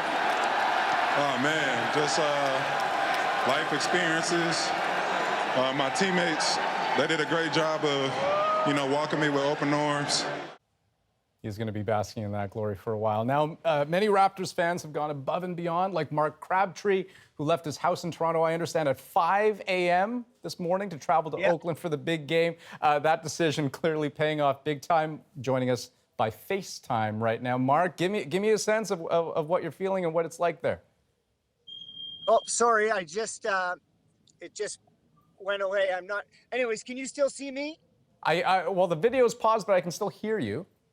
Okay, sorry. I touched the phone there. Okay, there we go. Just Sorry about that. walk me through what you're feeling tonight. We're feeling amazing. The energy in there, it was just incredible. The Raptors fans were so into it. There were thousands of people in there. At the end, it felt like we were at the Scotiabank Arena because there were so many fans who were just, loving it. It was amazing. But you had to have been intimidated just a little bit. I mean, you're in enemy territory, right? There were a couple people in behind us, sort of in our ears, kind of chirping and screaming. But I tell you, the Raptors kept silencing them. Fred Van Fleet, Kawhi at the end, like Ibaka, Kyle at the beginning, like they played so well. It was really amazing. So how exactly does a Raptors fan celebrate in Oakland? Well, we're going for sushi right now. We're about to get out of the cab, and we're going to drink some sake and eat some sushi. And I've been up now for 20 hours solid, so I'm tired. I'm ready to eat some good food and go to bed. Okay, well, like I said at the outset, that was a trip well worth making. I'm guessing. Mark Crabtree, thanks so much for taking the time to join us. That's great. Thank you. I appreciate it. All right, Mark Crabtree, a Toronto Raptors fan in enemy territory in Oakland tonight. Adrian, back to you. Where are you Andrew, I have a friend with me here, but I need to clarify something about Anson Henry, who is a CBC sports personality, but also, you know, an Olympian and someone we have counted on for a whole bunch. We are not the same height. I am standing on not one, but two boxes. So I would have been okay with you saying that. It would have been a good look. Yeah, I know. They wouldn't have believed it. Let's talk about the Raptors. I know you love basketball and you love watching the effect of a good team on a city like this. What's been the effect of the Raptors on this city? Well, you know, I think that this kind of legitimizes us as from a cultural standpoint. Yeah. I mean, we're known as a hockey city, and hockey is a very Canadian sport. While, I mean, even though we created basketball, it's a very American sport. We've got one team here in Canada for basketball, for the NBA, so it legitimizes us from a standpoint of that side. And also, I mean, we're revealing another side of the fan base, you know, and revealing the culture of the city, which is cool. And I think that moving forward, the kids coming up are seeing us as a basketball power, a basketball force. So basketball is going to be a big part of their lives, as opposed to some of the kids in my generation, you know, where hockey was like the bigger deal. So I think moving forward, you know, everything's going to be different, and basketball is going to be a staple in a lot of these kids' lives. So the integration of the Raptors into Toronto, if you're not familiar with this organization, it has wound itself quite tightly into the fabric of Toronto, has it not? Oh, absolutely. And I think basketball has always been embraced, but once we had an actual team here, I mean, we fully embraced it. So, I mean, I think that all in all, you know, just seeing how the city and the country has become a basketball country, like, we the North it's not a Toronto thing, it's a Canada thing. That separates us from any team in the whole NBA, so it's pretty cool. And I'm going to be totally rude, but you're going to like this. We're going to throw to Greg Ross, who's at the Oracle Arena. He's got Marc Gasol with them. Can you believe it? Greg?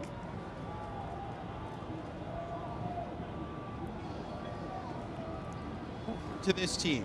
You said you just wanted to come and have a chance to play for a championship. You not only played for one, you won one. How are you feeling right now? I feel awesome. I feel great.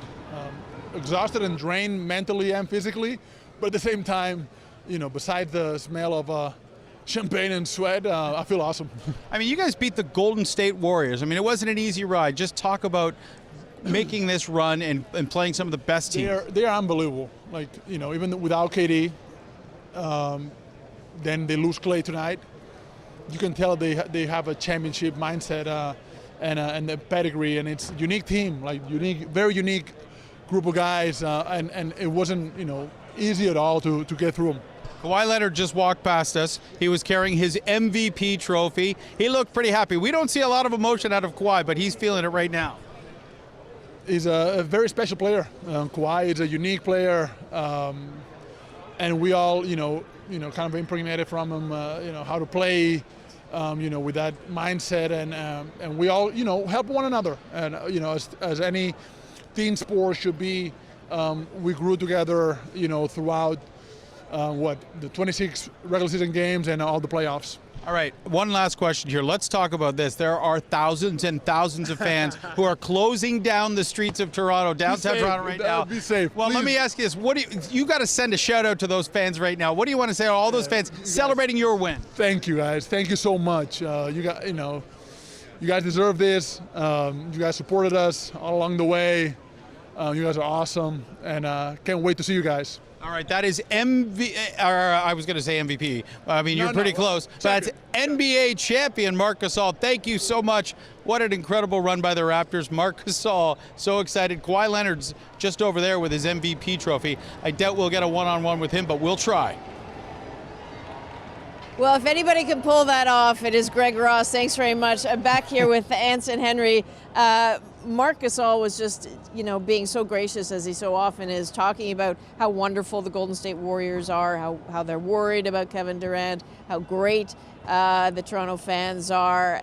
This brotherhood is real in the NBA, is it not? Well, it must be a huge thrill for him because he was our latest addition, and we had to get rid of Jonas Valanciunas for him to come here, which a lot of people were upset about. Toronto, Canada loved Jonas Valanciunas, me included, and it's just a testament to some of the moves that Masai Ujiri made. A lot of people weren't happy about, getting rid of Jonas, getting rid of DeMar at the beginning of the season. I'm guilty of that myself. I mean, Kawhi's a great player, but I was a huge DeMar fan. I really felt like we could have done it with DeMar.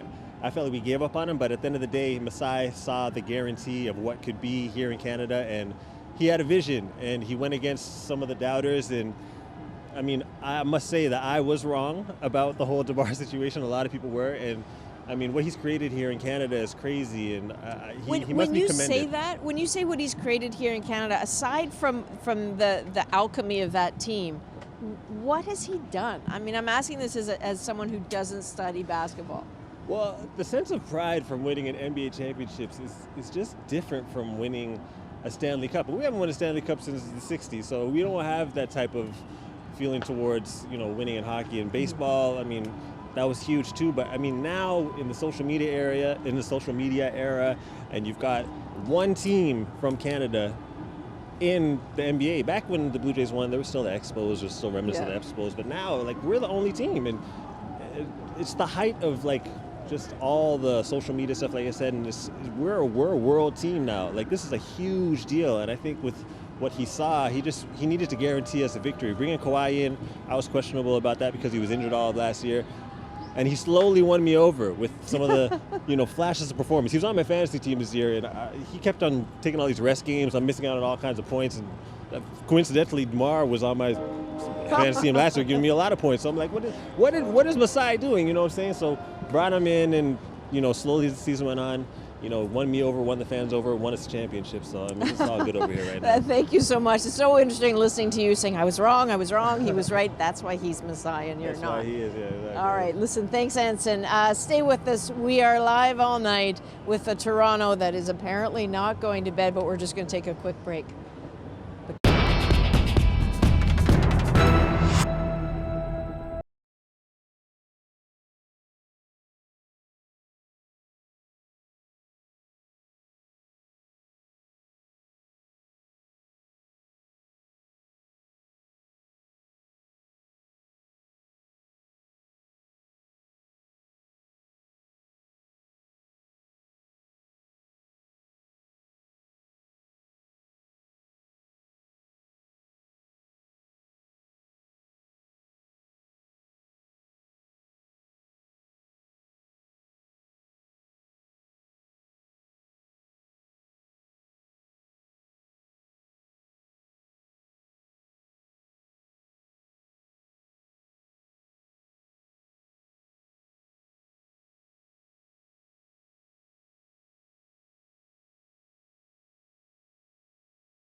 is one of the best days of my life to date, hands down.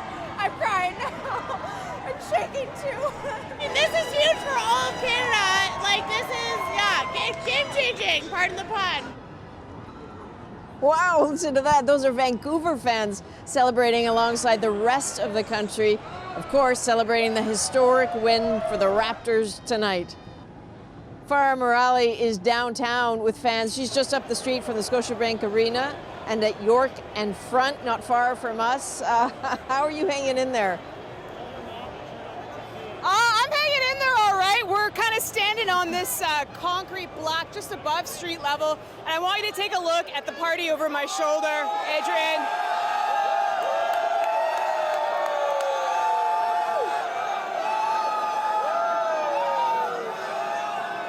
There are thousands of people that have piled into here.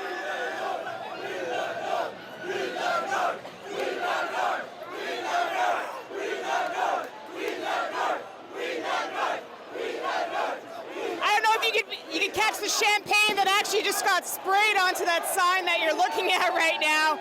The party is very much full in swing. If you take a look behind the crowd over there, you'll see some people still hanging out over on the traffic pole lights over there. They've been lighting fireworks. Just a few minutes ago, we had a spontaneous singing of "O Canada" in unison here, which is pretty electric, something that I've really never seen before. It's so interesting, you know, everybody leaves an event like this and then they gather and then they don't know what to do. And it either goes really well or it doesn't go well at all. So far, so good. Lots of fireworks in the air tonight, lots of firecrackers. And really interesting people, actually, Adrian. I want to introduce you to a couple that I met just down the street over here. Now, I mean, the reason I want to introduce you to them is they have an interesting story. They were just married 2 weeks ago, and the Raptors were actually part of their wedding vows. I want you two to explain that to me. Sure. So during Nick's vow, he told me that he loves me more than the last shot that Kawhi shot during the East Conference game. Against Philly, that shot was a big deal. Probably the highlight of my life until I married her. So the Raptors and Kawhi were part of your wedding, essentially. Essentially, yeah. Been waiting a while for this. Kawhi, Danny, they've been a part of this all, but Kawhi, Kyle and Serge and Siakam, they've been this for the beginning. How are you feeling tonight? How are you feeling after this huge win? Oh, so many emotions. It's amazing. It's been amazing, unreal, undescribable. We've been waiting for this forever. 24 years. It's been amazing. Thank you so much, and congratulations on the wedding. And there's some more spontaneous chanting, as you can see, Adrian. This party is not ending anytime soon. The crowds continue to gather, and there's some fireworks just going off behind me here, as you can probably hear. I can indeed, Farah. Thank you very much. Congratulations to them. Clearly, this is their honeymoon. Let's now go to somewhere a bit more sedate. Back to the Oracle Arena. Greg Ross, good for him, is back there right at center court with the Superfan. Say hello for me. Yeah, Nav Bacha, Adrian Arsenal wants to say hello to you. Very excited. Well, thank you very much. Thank you, and congratulations to you also. Yeah, well, you are somebody that was just so excited after this win. Look at this NBA championship. Turban ribbon. Where did you get that turban ribbon? Somebody made it for me, couple of them, and said when you win it, you got to put that on. You had to hide those, though, because you didn't want to jinx it. No. I waited till it was over, and then only I put it on because I cannot wear the cap over my turban. So I had to wear this to show the world that we are the NBA champion. This is going to go all over the world with the Sikh community everywhere who are, and they're going to love it. I have to tell you, this is a man that can't walk down the streets of Oakland because he is so famous. It was incredible watching fans from both the Golden State Warriors and the Raptors stop you every step you take, it seems. And you love it. You soak it all in. I love it because that's what I want to do. I want to bring the people together of all colors, faith, and everywhere together through this beautiful game of basketball. And you've done a fantastic job of that, but let's just talk about this win. Let's talk about what happened on the court. I mean, this was not only an incredible season, but an incredible series, and of course an incredible game for the Raptors to win here against the two-time defending champions. Yes, and I think 3 out of the 4 times, I think they have 2-time champion, and they're an amazing team. They have a lot of talent in their team, and I believe that we were more hungry than them this time. We were more hungry, and you know, it was not an easy, you know, it could have, if we would have gone into 7, I'm glad that we won today, because if we would have gone back in Toronto, it was again a different series. Well, let's talk about what's happening back in Toronto right now, because they have shut down streets in downtown Toronto to celebrate. Thousands and thousands of fans. One quick shout out. We don't have a lot of time. What do you want to say to all those thousands of fans who love you that are celebrating right now? Well, I want to tell them, enjoy it coast to coast. This is not a Toronto Raptors win over Golden State. This was Canada Raptors win over Golden State. Enjoy it, but make sure don't break any rules and regulation. Stay within the law, but enjoy and take in this moment to the best you can, because we are blessed to enjoy this moment. Well, Adrian, I'll send it back to you, but I'll say he's probably right. There are probably celebrations coast to coast in Canada right now. Absolutely. Thanks to the both of you. You're both amazing. Greg, I have to say, I've been watching you this entire series. Nobody hustles like you. We totally appreciate it. And I hope you guys have a good night. You know, his message there, by the way, to enjoy but stay safe. So far, again, we're in constant contact with the police. So far, they say it is as they expected it would be. There are pockets of celebration throughout this city. Look, it's a big city, like 5 million people. There will be some trouble. There often is trouble at night. But by and large, what is happening here in this city right now is people just still a little bit stunned, soaking it in. The subway has been a little bit clogged because people are just trying to get home and keep partying. And I have to say, again, productivity in downtown Toronto tomorrow on Friday is probably not going to be very good. We are live. Please stay with us. We're just going to take a little bit of a break, but we are here in a big night in Toronto. Do not go away.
Welcome back. Celebration still running hot in downtown Toronto. The Toronto Raptors claiming the NBA title, the championship. They've won it all. But right now, I want to take you to Oakland, Oracle Arena. Our Greg Ross standing by with none other than Masai Ujiri. I gotta go soon. Executive of the Year here, I guess you could say, Masai Ujiri. Just talk about how exciting this moment is right now for you. It's awesome. It hasn't sank in. I got champagne all over and screams and everything, but honestly, it hasn't sank in. I can't wait for it to sink in. Just an unbelievable feeling to see that. It's something I watched on TV. From Magic Johnson to Larry Bird to Michael Jordan, you see all the celebrations, and here we are celebrating just like that. I know you're a humble guy and you won't take a lot of credit, but you deserve all the credit in the world. Think about last summer. Think about where we were last summer. You made a trade that was a very controversial trade. A lot of Raptor fans weren't sure about it at the time. There were players on your team like Kyle Lowry who weren't sure about it all the time. You took a lot of heat, but in the end, this turned out to be one of the greatest trades in the history of this league. And just talk about making that move, taking that gamble, and now how it's paid off. I feel like it's something anybody else would have done, like I really don't, to me it's about the players, and the coaches, and we can talk about all the moves we make, but at the end of the day, they have to come and play. And for them to put their hearts, minds, bodies into this and play as hard as they can, for the coaches to put their minds, work incredibly well, tough times. You need some luck. And with that, I say Golden State class organization, Kevin Durant, Klay Thompson, those guys, we needed some luck somewhere, but incredible, like to compete against them. You are so calm right now. I got one more question because I know you've got to run, but you know that where the talk is going to turn in the coming days. Mm-hmm. That July 1st date is approaching very quickly, and all anybody's going to want to know is if Kawhi Leonard is coming back. Have you had talks with his people? Where do you feel things stand right now in terms of the possibility of him coming back and playing for the Toronto Raptors? No, we've only talked about champagne in there. That's it. But you know that's where the talk is turning pretty quickly. Yeah, who cares? We'll deal with it tomorrow. All right. Well, there you heard it. Masai Ujiri, and he didn't want to obviously get into Kawhi talk this soon after a championship, but it's no doubt on a lot of people's minds right now, and a lot of people are excited about the possibility of Kawhi Leonard coming back and trying to win more of these championships with the Raptors. Andrew, we'll have to see if they can make that happen. Yeah, clearly, and kudos to you, Greg. I know it's a tough question to ask in that moment, even tougher question to answer clearly, but as much of a cleanup as there's going to be in Toronto, just to his point, I don't want to be the guy cleaning up at Oracle tonight either. Greg Ross, thanks so much. Okay, speaking of Kawhi Leonard, let's have a listen to what he had to say after the game.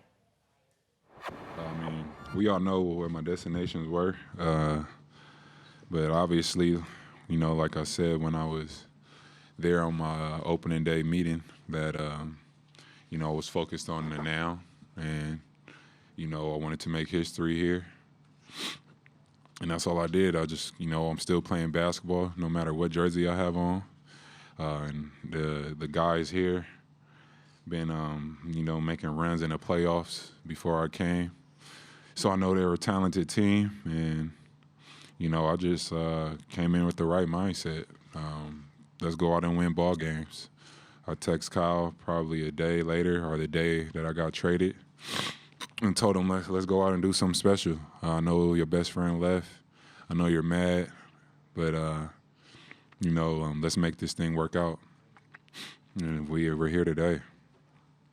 Mark here. You've been through this roller coaster of a couple years, and now you're sitting with the finals trophy, the MVP trophy next to you again. And I'm curious how these couple years have changed you as a man and changed the way you look at faith and kind of your priorities in life. I just knew that I have to make myself happy and no one else. And I have to trust myself. And it doesn't matter what anybody has to say about me. I know who I am as a person. I know how I feel. And always just trust yourself. And that was my goal and my focus. And that's one of the things that I take on the floor. I don't care about what media has to say about me, or if they want me to score whatever, 30 points, because I did the game before. I'm going to come out and play the right way. I'm not trying to make headlines. That was Kawhi Leonard, composed, even-keeled through and through, right to the very end, and even after the very end. Now, one guy who knows Kawhi Leonard's composure all too well, Tim Sweeney Jr. He was Kawhi Leonard's coach in high school, basketball coach, joins us now via FaceTime from Temecula, California, which I know is in the southern part of the state, a lot closer to San Diego than it is to Oakland. But I'm betting, Coach Sweeney, that you could hear those Raptors fans cheering on the team at Oracle. We could barely hear a low rumble from Canada and Toronto. I mean, we're out here in a bedroom community. God, how special it would be to be in downtown Toronto right now. Just amazing, just amazing. So, Coach, you got to explain for me, as you were watching Kawhi Leonard do his thing on the court, what are your memories of him in high school that connect those dots? Well, you know, after the game, my wife and I, we just watched the game together, just did it quietly. I a little superstitious, so I didn't want to break it. I said Game 6, and I watched the series from home, just concentrating. But what we talked about is how the team mimicked a lot of the team that Kawhi played on for, 2 years, with a lot of the same guys on the teamwork, the defense, the chemistry. Nobody thought we had superstars, and it was like, definitely on another level, but, very, very, very similar styles, and what a great job Nick Nurse did. And I'd like to give a shout out to Jeremy Castleberry, their assistant coach. He was also a player on my team with Kawhi Leonard. I mean, well, and nobody talked about that. And Coach, I've heard people talk about Kawhi Leonard like he's a cyborg from the future, right? I mean, just composed through and through. Was he like that all the way back in high school too? Absolutely, all the time. It was mind-boggling why he didn't come out to be one of the top 5 players in the nation. He did it in his junior year. He did it in his senior year. He's just a freak in every aspect of the game. He sees the game different from everybody else. He works harder than everybody else. I couldn't be a prouder coach. I mean, how many coaches could say they possibly coached the best player in the world and maybe one of the greatest players to ever play the game? Well, Coach Sweeney, you've got to be an awfully proud guy at the moment. If you could say one thing directly to Kawhi, what would you say? I just say keep up the hard work. You're a young man. What we taught you at King, you've continued to take on with your work ethic and concentrating on fundamentals. Those are the most important things in the game. And for him to just stay hungry. I'm proud of you, Kawhi. I love you. And, hopefully next year you can do it again. And hopefully it's in Toronto. And, next year I'll be there to watch him do it in Toronto. Well, I don't think that hunger is going anywhere. That's to be sure. Tim Sweeney Jr., Coach Sweeney, Kawhi Leonard's former high school coach. Thanks so much for joining us. All right. So as we go to break, I think we've got some pictures to show you the scene in downtown Toronto, Jurassic Park. The celebration's starting to tone down ever so slightly, but police, of course, ever vigilant to make sure that things stay on the rails in this celebration. The CN Tower lit up in the bright sky. We're going to take a break. We'll be right back on the other side.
I'm Jamie Poisson. Tomorrow morning on Front Burner, the Raptors. We relive the game, all the moments, players, storylines that led to this historic win. Plus, all the dreams this incredible team shattered along the way. You can download Front Burner wherever you get your podcasts.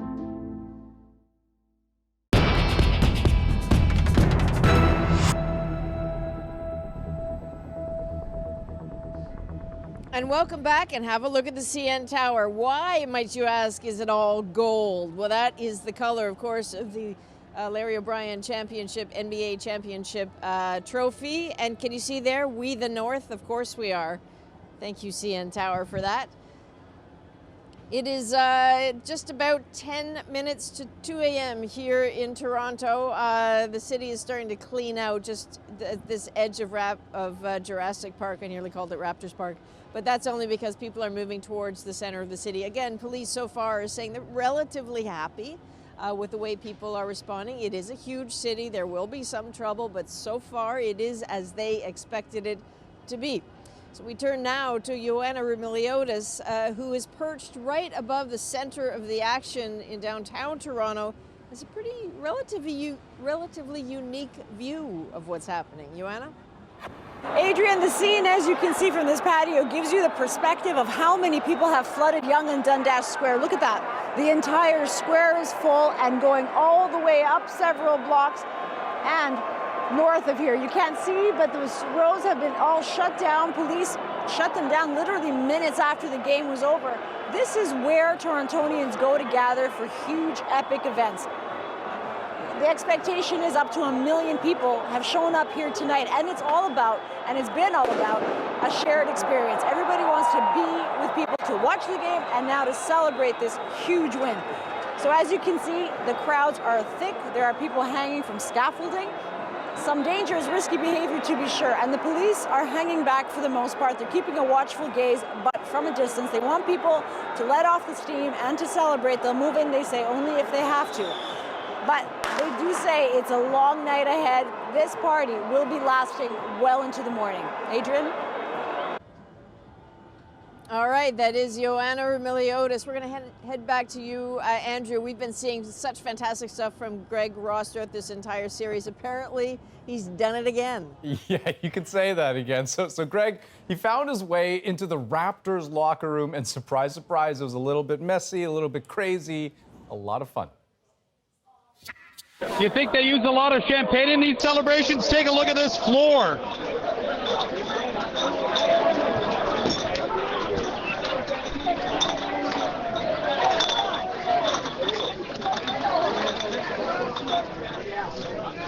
Go, follow me. Serge. Yes, sir. How are you feeling right now? I'm feeling like a champ, baby. I'm a champ now, man. That was incredible. I mean, you guys did it. I feel like a champ. That's how it's supposed to be. All right, there are thousands of people celebrating right now on the streets of Toronto. What do you want to say to those people? I just want to say, for everybody who support us during this season, for all the fans from Toronto, everywhere in Canada, this is for you, and you deserve it. Yes, let's go! So much going on, family, media, but I'm really enjoying this one. This one's a special one for sure. Just talk about the fans in Toronto. I mean, they've been showing up by man. They've been great, man. They've been amazing, and we know we did this not just for us, but for the 36 million that are they're watching us back home. There are thousands and thousands of people that have shut down the streets of downtown Toronto right now, celebrating your victory. What do you want to say to those fans? We can't wait to get home. We're gonna celebrate with them. Well, the Raptors earned that celebration, and Greg Ross earning his paycheck tonight. Okay, we're going to take you to break, but first, let's show you the scene outside Union Station. This is the major transportation hub in downtown Toronto. Fans very happy, very excited. Party just getting started. We'll be back in a moment.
this off of love. We willed this into existence. We manifested this. I told you the first time. People like to make memes, make another meme out of this. It's beautiful. Look at my brothers up there celebrating it. It is what it is. You see what my hat says. Not finals, not Eastern Conference, not nice try, or see you next year. Champions. Let's go. Real talk. Oh, you know Drake was all in tonight. And tonight, this is the only moment there could be. Curry lets it fly. Canada, the NBA title is yours.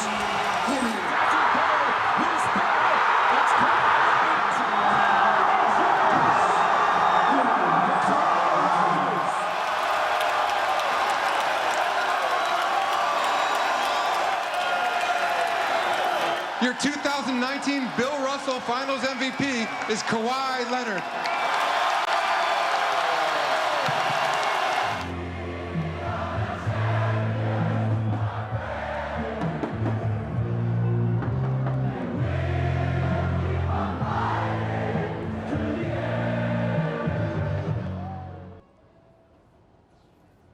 So you know why Toronto loves the number 6. Maple Leafs won the Stanley Cup in 67 in 6 games. The Blue Jays won the World Series in 6 games. The Raptors now winning the NBA championships in 6 games. So much to celebrate and so much more to come. There will be a parade starting to look like it will be Monday.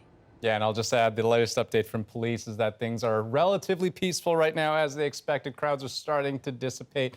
But boy, I guarantee there's some kid out there who's thinking, this is the night I kick my dream into overdrive. Good night.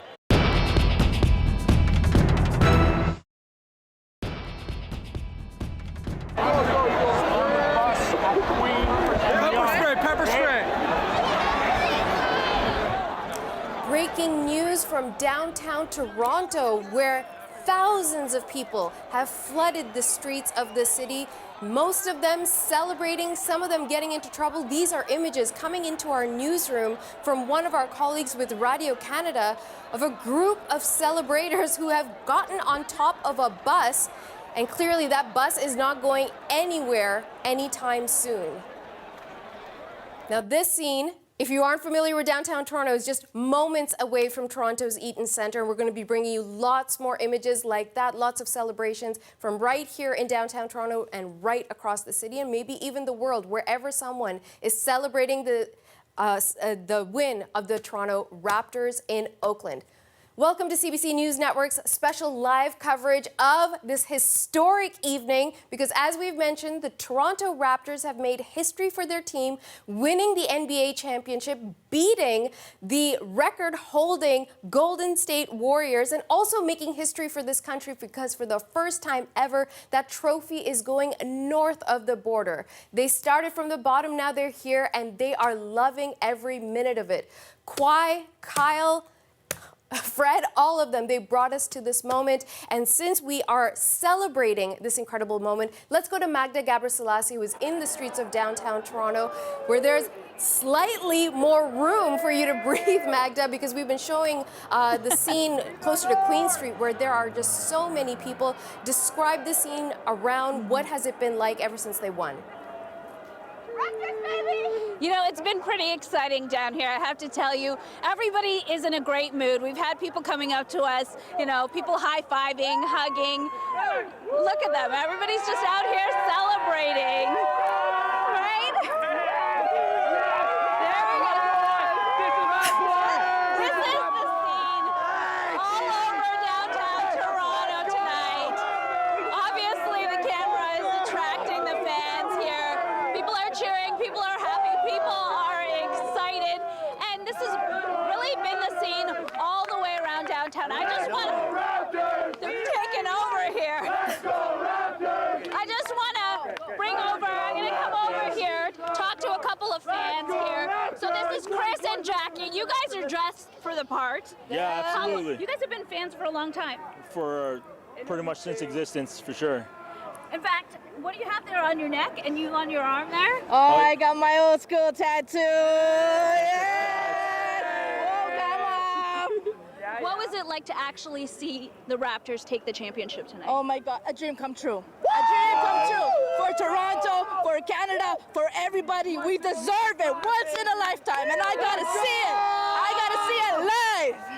Yeah! Yeah, it was absolutely surreal. You know, we thought we had it last game, Game 5.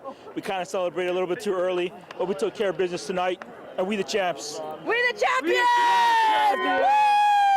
guys gonna come and watch the parade when it happens? Yeah, for sure. yeah, I think I heard it's Monday. Monday. Is that for real? That's what I heard. I don't know. Monday, I'm telling you, it's That's what Monday. I'm hoping. What do you want to say to the team? I love you. That's it. We love you. We love you. All love. All love. Thank you. Thank you. Thank you.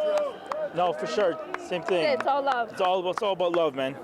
So the fans down here showing a lot of love to the Raptors. Now these guys are all behaving themselves, and I was talking to a police officer earlier who says things are pretty good here. Fans have been pretty good here, but in fact in other parts of downtown that is not the case. We know that we saw fans on top of a police car smashing the windows of that police car.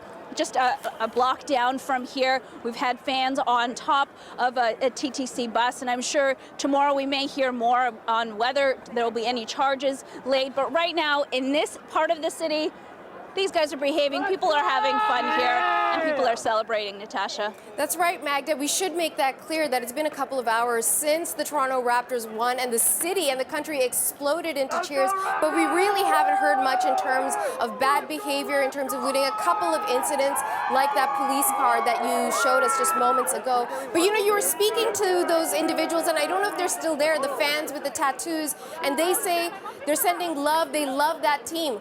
Why? Can you, if they're still there, are you able to ask them what is it that they love, that they feel so personally about the team? I'm just going to bring them back. Yeah, get them back, come over here. You guys come back. So you guys were, you guys said you have love for the team. Why do you love the Raptors? Why do you have so much love for them? Well, because they're the only ones that really represent us. I mean, well, I'm not really a Leaf fan. I know we got the Leafs and we got the Jays, and they're not doing very well. But the Raps, you know, they've always been there for us. They've always given us, you know, their best effort, and we appreciate that. Yeah, the same thing. They show a lot of heart out there. We got a lot of guys there that put everything out on the floor. Like, I'm so proud of Kayla right now, because since he came here, that man has fought for his spot. He fought for all the minutes he got. He got where he is. He became an all-star. He became our pit bull, and he put everything on the line for us. And we got Kawhi, who just, with cherry on top. The cherry on top with Kawhi. Okay, I noticed you're getting emotional there. Yeah. You're getting choked up. Why is it so emotional for you? It's our first one. It was so many years. We deserve it. We went against all odds. It's always us against everybody. We have only one team, and we finally did it. We did it. Yeah, we did it. We did what we had to do. What do you think this tells the rest of the world about Toronto? Oh, that Toronto's for real. You know, they always look down on us like we're, you know, just like a little brother, like we're nothing in the league. But that's not the case. You know, we're here, we're for real, and we're gonna start our own dynasty now. Yes. This is the first one. Do you think they'll do it again next year? Yeah, absolutely. You know, we get Kawhi, re-sign, and we'll be good for a few years. Well, you guys go enjoy the night. Keep celebrating. Thanks for talking to us. Thank you so much. It's been a treat. Everybody here is going to keep celebrating. I don't think anyone is going to get any sleep tonight, Natasha, because there's just so much fun to be had here. I'll throw it back to you for now. Magda, let me ask you one more question, which is, you've been covering this story for weeks and weeks. You know, you are a local Toronto reporter, and you've been gathering a sense of what it is that the city loves so much about this team. What is it that's made them so loved and beloved this time around? What did they get right that makes the entire city root for them? Natasha, I'm going to have you repeat that. I'm sorry, I'm having trouble hearing you. Of course, yeah, because there's a lot of cheering behind you. Magda, in the past few weeks, as you have been talking to dozens and dozens of Raptors fans in the city, what's been your observation? What is it about this team that's brought so many people together? What are they telling you? You know, I just feel like like the fans think, this team represents them. The team has heart. The team does not give up. And I think, it was just about time. These fans have been waiting for this for more than 2 decades. And it's just gotten bigger and bigger with every year. These fans are dedicated. They've been coming out to Jurassic Park. A lot of them have been lining up for Jurassic Park. In fact, the other day, I spent the night with some of the fans waiting in Jurassic Park overnight, and they're just dedicated. The fans are dedicated, the players are dedicated, and it was about time that this happened, and now everybody is just celebrating a win that they've waited a long time for. Hey, Magda, Gabor Selassie in the streets of downtown Toronto as thousands of people continue to celebrate. Magda, thank you so much. Thank you. Okay, so as you heard from Magda, people have been waiting right across the city and the country for a moment of celebration, that historic moment. Well, that was served up on the court just a short while ago. Let's bring you that moment of euphoria for Raptors fans. Toronto, Canada, we brought it home, baby. We brought it home.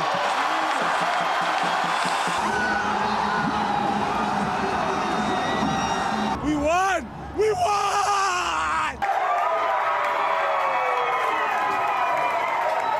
For all the fans from Toronto, everywhere in Canada, this is for you, and you deserve it. Yes. Let's go!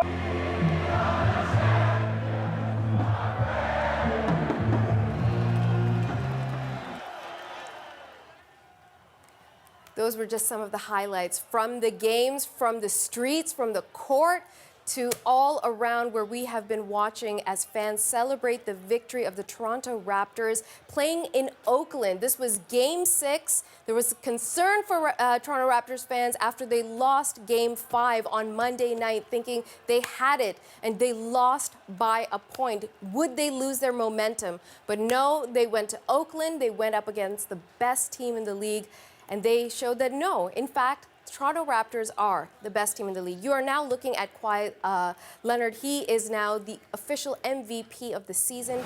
Last summer, man, Let's have a listen to him. was going through a lot. And, I had a great support system. I just kept working hard, and had my mind set on this goal right here. I came to a team, a new coach, that mindset was the same as mine, trying to get that Larry O.B. over there. And, this is what I play basketball for. This is what I work out for all summer during the season. And I'm happy that my hard work paid off. And that hard work certainly did pay off for Kawhi and for the whole team. They showed heart, they showed grit, and for many of their fans, they showed class. So let's now talk to one of those super fans who is originally from Toronto, has in fact gone to each of the games in both of the cities. Samir Mawani is joining us now from California. Oh my goodness, look at that smile, Samir. So I was speaking to you earlier. Thanks again for joining us on CBC News Network. You said you had to be there. I am sorry to keep on seeing my face. No way. We're so happy to see your face. Okay, tell us why that face is smiling, Samir. Ear to ear, this game was, I said gut-wrenching before, but like heart palpitations, basket for basket for basket. You needed to wait to the last minute to essentially see how it's panning out. And now I can say it, I've waited. The Toronto Raptors are the NBA champions. How does it feel to say that after all these years? Oh my God, to even believe that we're here and now that we are, and to say it, it's actually surreal right now. Hopefully in a couple hours or when I wake up or when I pinch myself, it'll be real. I got to see the trophy presentation. I got to see everything. So, wow, I'll leave it at that.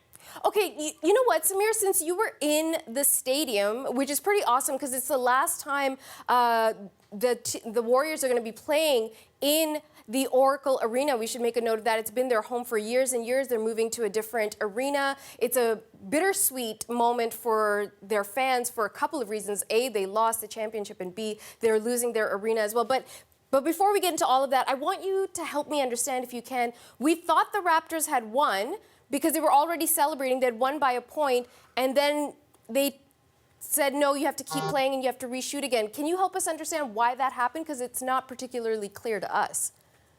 Yeah, so it was actually really, really tough to hear in the stadium as well. So I think what happens is once you call a timeout, when you're out of timeouts, it's a technical foul. So generally we get a shot and then we get the ball back.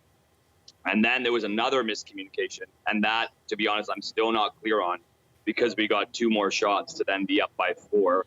And I think the terms the kids use is ice that game. Okay. So was there any sense of concern that could have potentially been a moment to lose the game, or no? We had like the Toronto Raptors had it at that point. I think it was, sorry to cut you off. I think it was a possession before that was risky when we had that turnover. If Steph Curry hit that 3-pointer, the outcome of the game would have been a lot different, no questions asked. You know, and he was really close. They had 2 chances to tie it. So I think that's from the stress in the stadium where it was from, as opposed to the end where I think it just elongated our victory once they confirmed what was happening. Right. So it didn't take away the climax of that moment at all? You still really enjoyed it?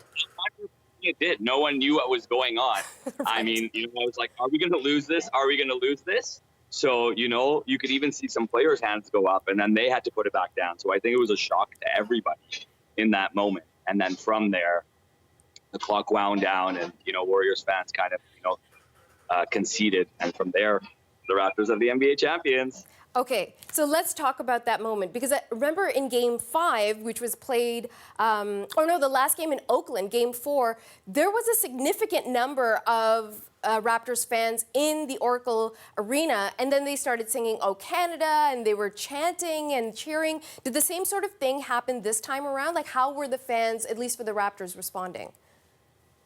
Bigger and better. It was really good. It was, you know, the fans in the arena during the game were drowning us out quite a bit.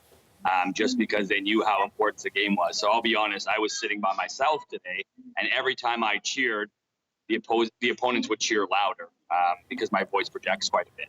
So I think from that perspective, I'm always iffy. Do I cheer or do I not cheer? Because I don't want the fans to get in the game. But the fans were locked and loaded tonight, no question about it.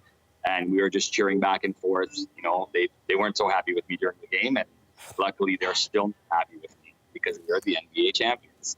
All right. Don't rub it in, because earlier today I was talking to someone about sports etiquette, and you're supposed to be, you know, since it's your team, you're supposed to be a good winner, a gracious winner. Talk to me about how, since you were sitting in a sea of Warriors fans, how were they responding? They must have been pretty heartbroken. For sure, without a doubt, you know, and I let them know that, hey, you know, even before the game, I've never said it. They were still the champions until about an hour ago. You know, they still were the best team, and they've been there, you know, 5 times in a row. No questions about it. So, you know, you can't take away from their dynasty, to be honest. Every team, including the Raptors, has been built to beat teams like the Golden State Warriors, them specifically. So I think, you know, yeah, it was tough for the fans. And, you know, some stayed to watch the championship presentation, but some weren't about that at that moment because they were a little bit heartbroken. And where are you right now, actually? I am in a subway station just to chat with you guys. The BART is what it's called here. On my way home. So is there any sort of celebration happening in the streets, or is it pretty quiet in Oakland? It was pretty fun all the way from the arena. We chanted for a long time, slowly made our way to the bar, chanted there for a little bit, and then walked to the BART, which was the Coliseum station where everyone was meeting. And I would say there was probably hundreds of people still singing and chanting. And then unfortunately got off. But yeah, it was really, really good up until then. So I'd say an hour and change after the game, everyone was still feeling really, really good and, you know, on that high. Okay, so you've been such a big fan that you went to all of the games in each of the cities. Is a part of you feeling like, oh man, now what? It's probably going to feel like that for a day or two. And then I am behind on regular life. Which is very, very important. So, you know, once we get that straight, I'll go back and deal with what we need to. But until then, I will take this moment and cherish it forever, to be honest. Okay. And so have you been in touch with any of your friends back home in Toronto and how they're feeling? I've seen a lot of videos of what's happening at Yonge and Dundas Square. The city is crazy right now. So that's really, really good. And yeah, I just can't believe it. You know, I wish we kind of went at home so that I could experience that in itself. But Monday is when they confirm the parade is, so I'll definitely be there. Okay, when do you get on that flight to come home? I get on that flight Saturday night. Okay. Is there going to be a whole bunch of Toronto folks with you coming back? Do you know? I don't know. So because of the Game 5, it was really, really tough to depend on people and book. So I just did everything solo. So hopefully there are people on my flight. And if not, I will celebrate on Canada's behalf. Okay. Well, people across the country certainly appreciate it. Now, before I let you go, one final thing. This team means so much to you. You've clearly dedicated so much of your time and energy and effort into supporting them. Why is that? Why do they mean so much to you? You know, I think, right or wrong, sport has a very, very big impact in North American society. And when people can come together and believe in something, regardless of where they're coming from, and kind of, get that camaraderie behind that, it's really, really important. And, if you watch the Raptors since day one, or even 10 to 15 years ago, they were one of the teams that, were mid-range at best. So to see them grow, it's almost, to be honest, it's like watching your child grow up and win a championship or succeed or graduate or do something. And that's how I feel in this. So you're feeling like a daddy Raptor is what you're telling me? I don't want to say that, but yeah, together. Okay, we'll take it. Samir, thanks so much for making time. Congratulations on your team's win. Enjoy yourself, and we'll see you back home in Toronto. Congratulations to the country. It's everyone's win. So it's amazing. I was just blessed to be here. So thanks so much for your time. Have a great day. You too. Samir Mawani talking to us from Oakland, California. Okay, folks, we're now going to turn to our colleague, Ioana Rumiliotis, who was out in Jurassic Park. She was watching the scene there. Here are some of the shots from earlier in the evening, just a short while ago. You can see the throngs of people celebrating out on the streets after it was official. The Toronto Raptors had won the NBA championship. You can see that euphoria on the ground. But with that many people packed together at night, there is, of course, concern about security and safety. Ioana has been speaking to the police, and they say at this point they're not going to disperse the crowds because people just need to let the steam out, enjoy themselves, be together. But should the situation get more serious, they'll step in. So let's have a listen to Ioana. The scene, as you can see from this patio, gives you the perspective of how many people have flooded Yonge and Dundas Square. Look at that. The entire square is full and going all the way up several blocks and north of here. You can't see, but those roads have been all shut down. Police shut them down literally minutes after the game was over. This is where Torontonians go to gather for huge, epic events. The expectation is up to 1 million people have shown up here tonight, and it's all about, and it's been all about, a shared experience. Everybody wants to be with people to watch the game and now to celebrate this huge win. So as you can see, the crowds are thick. There are people hanging from scaffolding. Some dangerous, risky behavior to be sure, and the police are hanging back for the most part. They're keeping a watchful gaze, but from a distance. They want people to let off the steam and to celebrate. They'll move in, they say, only if they have to. But they do say it's a long night ahead. This party will be lasting well into the morning. That is Ioana Rumiliotis speaking from Jurassic Park, where people are out by the thousands celebrating. Okay, folks, we've got some more breaking news on this breaking news for you. There are details coming out about the parade route. We know, as we heard from Samir, that it's going to be on Monday. That's June 17th. That's been confirmed. The parade will start at 10 a.m. Eastern Time at the Toronto Exhibition Place, and it will run along the Lakeshore Boulevard. So if you folks are in Toronto, you can come down. It's going to be an incredible event. Certainly, CBC News Network will be dipping into that, showing you lots of live shots. Finally, the entire parade is going to end at the city's Nathan Phillips Square. Now, I understand that's where our next guest is going to be joining us from. Devontae, are you there? Yeah, let's go Raptors!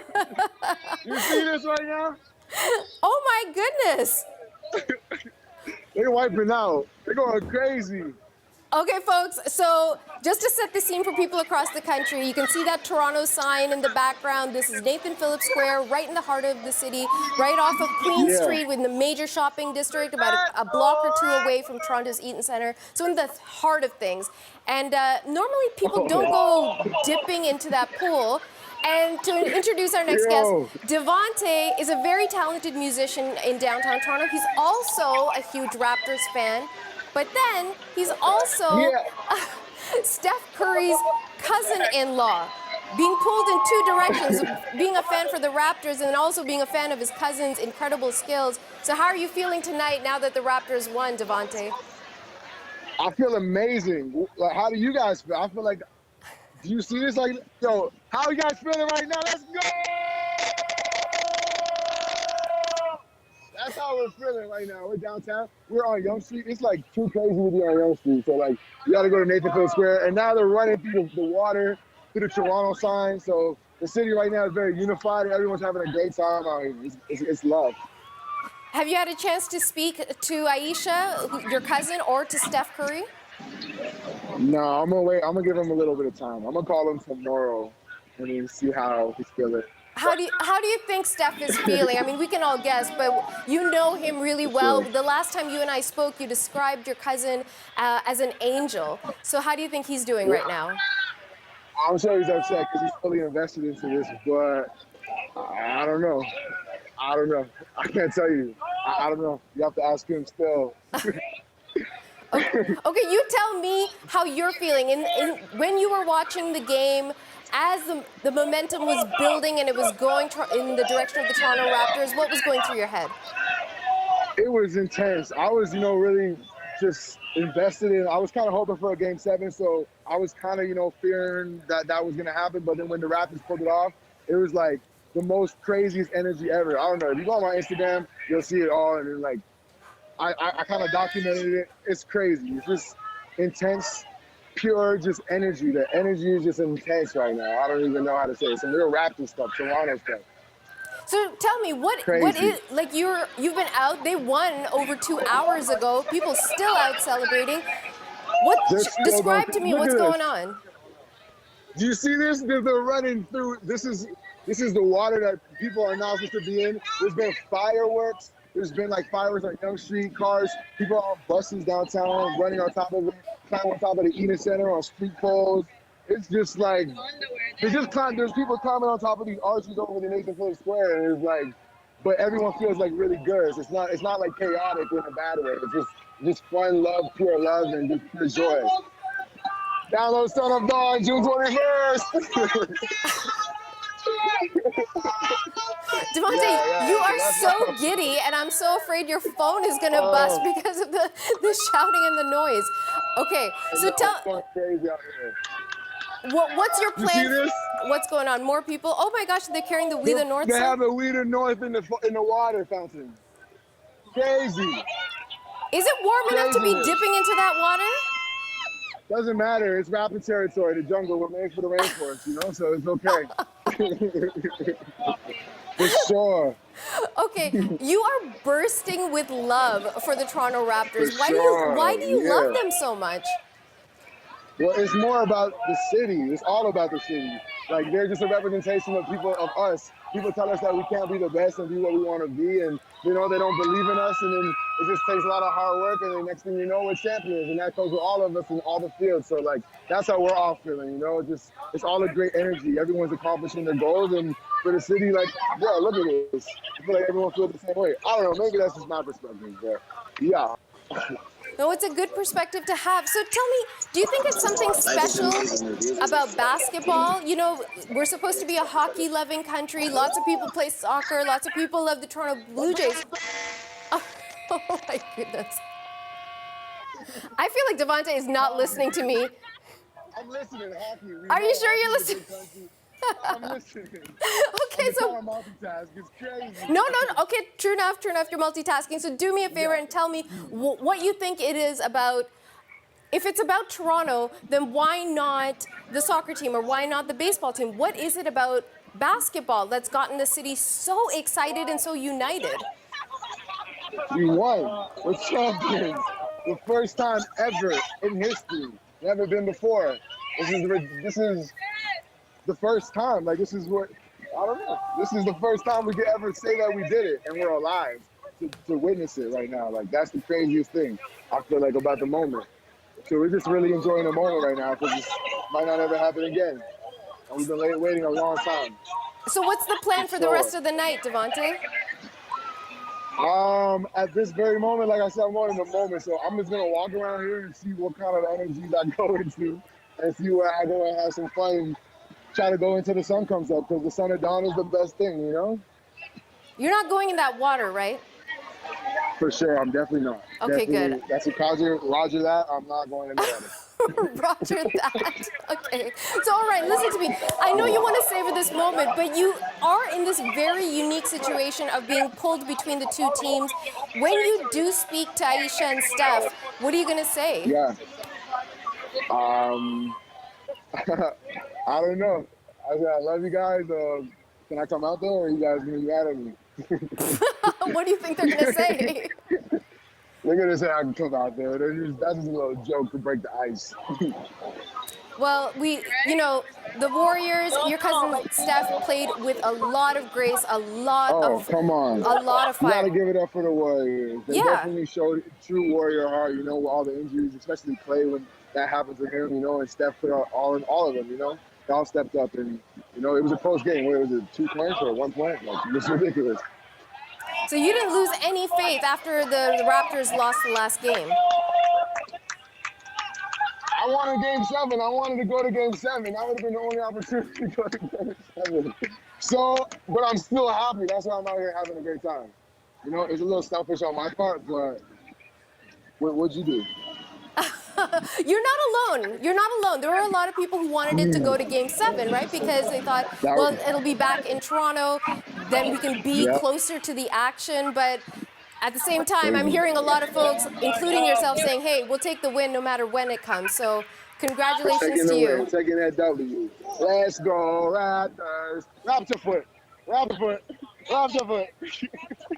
Bye, Devontae. No, I paused it. No, Bye, guys. Bye. Much love. Much love. Thank you so much. Have a great time and stay safe out there. Whoa, go check it out.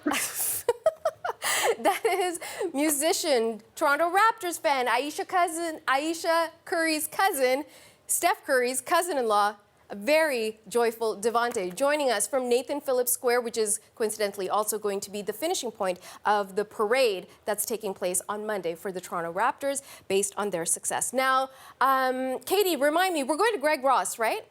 Okay.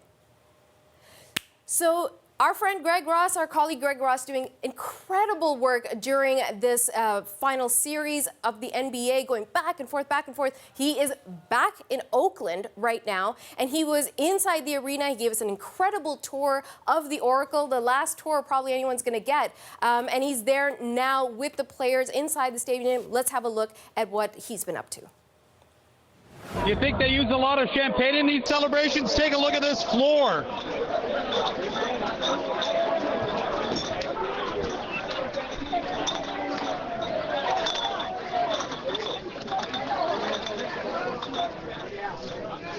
Go, follow me, follow me.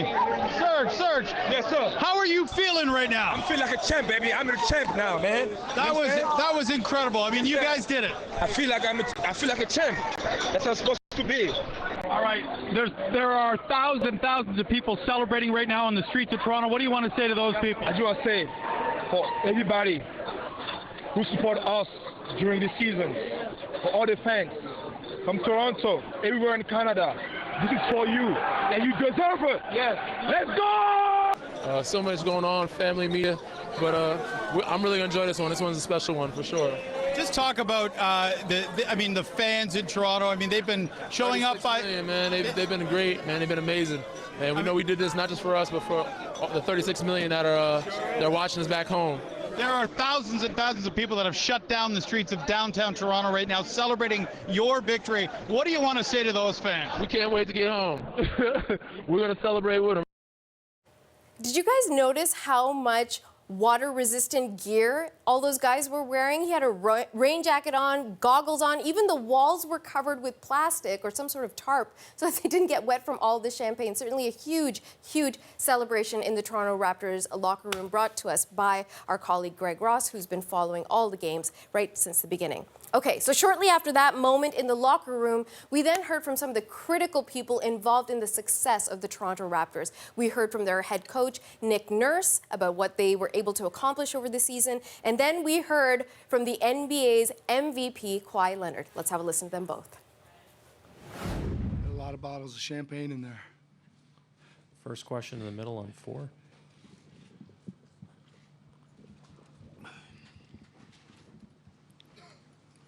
Coach, congratulations. Ryan Leong, Associated Press Broadcasting. There was so much that happened between last year's offseason and where you're sitting at right now at this podium. Can you just talk about what it means to have gone through all that, becoming a first-year head coach, and after all the changes in the offseason, getting Kawhi Leonard, culminating in the city and the first championship for Toronto? I mean, yeah, it was a heck of a 12 months, and I don't know. I just try to take things as they come. You know, you didn't look too far ahead. Obviously, when we made some additions to the team, you know, we thought we could be good, but we had no idea what the health status was and all those things. And again, you just got to go take the guys you got and go play and manage it the best you can. And then look at the opponents and try to figure out a way to beat them. And it was a great group, though. They really played together. I thought they really fought hard. They were tough-minded. They didn't seem like this was wearing on them at all. 2 months of playoff basketball. They never seemed tired to me mentally. They kept wanting the film sessions. They kept wanting to walk through things. They kept wanting to keep learning and improving, and I think that was a big key because we had to do that in the playoff run because we really hadn't had all that much time together. Steve on the right side on the 4th row. Steve Ashburner, NBA.com. Nick, every Eastern Conference team that began the season aspiring to get to the finals knew there was a good chance that they would run into the Golden State Warriors. How much does it add to what you guys have accomplished that you beat a team that will be considered one of the greatest in league history? Well, I mean, first of all, you're right. I think you thought get through the East and the chances were you were going to be playing Golden State. I mean, I probably stayed up late and watched Golden State more than anybody just for the heck of it, right? Just to see what they were doing and all that kind of stuff. Yeah, I don't know. It means a lot for our city and the country and for these players, staff. You know, an incredible group of people, my assistant coaches and the support staff. And I don't know if it would have meant any more or any less, to be honest with you. You get the win and you're just happy you got it and celebrate that fact. As you saw the attrition in their team, the injuries, and the fact that they were still in it right up to Steph's shot at the end. I mean, does it add to the respect that people in the league would have for a team like that? 100%. That was hard on them, right? I think they had a rough year injury-wise, and they kept playing. They got through some playoff rounds, and guys in and out, and obviously a lot of things, a lot of bad breaks in the finals, to be honest, and. Like us, they kept on playing. We just had to keep on playing no matter who was out there, and I think they were super intense, high-level games, and both teams desperately trying to win. And I have a tremendous amount of respect for Coach Kerr and his staff and their players for sure. Tim, last row in the back. Nick, Tim Reynolds with the AP. Congratulations, of course. I know you are your least favorite topic, so I'm probably going to regret asking this question, but what do you think your story says as far as a guy who played mid-major, a guy who had to go to Britain, a guy that had to win a couple titles in the G League before you got that phone call to come talk about offense and the story you were telling earlier, yesterday or today or something? They all blend in now. What do you think your story is going to mean to the coach who doesn't think he's ever going to get the shot? Well, I would hope it inspires some people that are in those situations to keep working. I always say that all those jobs meant the world to me at the time, right? Winning with Birmingham in '96, or winning with Rio Grande Valley, whatever year that was, and those games and jobs meant the world to me, and I loved all those jobs. And I think you can't do very good work if you don't love what you're doing. And I don't know, and I never really got discouraged. I didn't really care at the level I was coaching at. I was just trying to learn and get better. That's it. Coach, thank you very much. Thank you. First question towards the back. Kawhi, Paul Antunes, ESPN Brazil. Congratulations. I'm just wondering, when you first got traded to Toronto, what went through your mind? Was it one of your preferred destinations? And how did your feelings evolve or change during this run, and how do you feel now? I mean, we all know where my destinations were. But obviously, you know, like I said, when I was there on my opening day meeting, that, you know, I was focused on the now. And, you know, I wanted to make history here. And that's all I did. I just, you know, I'm still playing basketball no matter what jersey I have on. And the guys here been, you know, making runs in the playoffs before I came. So I know they're a talented team. And, you know, I just came in with the right mindset. Let's go out and win ball games. I text Kyle probably a day later or the day that I got traded and told him, let's go out and do something special. I know your best friend left. I know you're mad, but, you know, let's make this thing work out. And we're here today. Mark here in the third row. Kawhi, Mark Schwartz, ESPN. Wondering what went through your mind when Steph Curry had that look, and whether you thought that the game could be in their hands at that moment, and also your thoughts on when Klay Thompson went down with that injury. Well, first, I'll start with Klay. You know, I hope he's okay. You know, I never want to see, you know, a good friend of mine go out like that. I hope he's able to, you know, recover from it, or, you know, nothing's serious. And I just, you know, when he went down, I just really thought about him. I didn't care about the game that much. And, you know, once he left, we got to flip our mindset back to, like, trying to beat the Warriors. So that's what I did. And with the shot with Steph, it didn't look like it was a good shot. I mean, he hits those shots, but I wasn't too worried about it at that moment. Obviously, he can make that. He made it millions of times, but I just was focused on the rebound.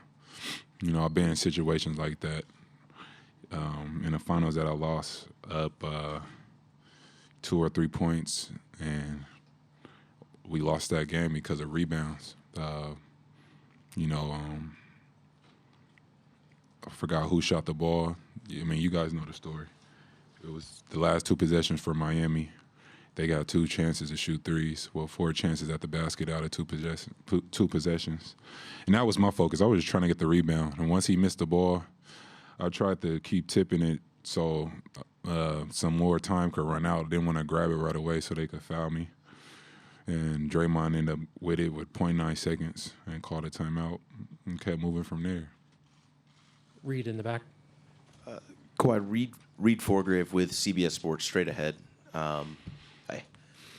You've been through this roller coaster of a couple years, and now you're sitting with the finals trophy, the MVP trophy next to you again. And I'm curious how these couple years have changed you as a man and changed the way you look at faith and kind of your priorities in life. Well, just a year last year, you know, a lot of people were doubting me. You know, thought I was either faking an injury or didn't want to play for a team.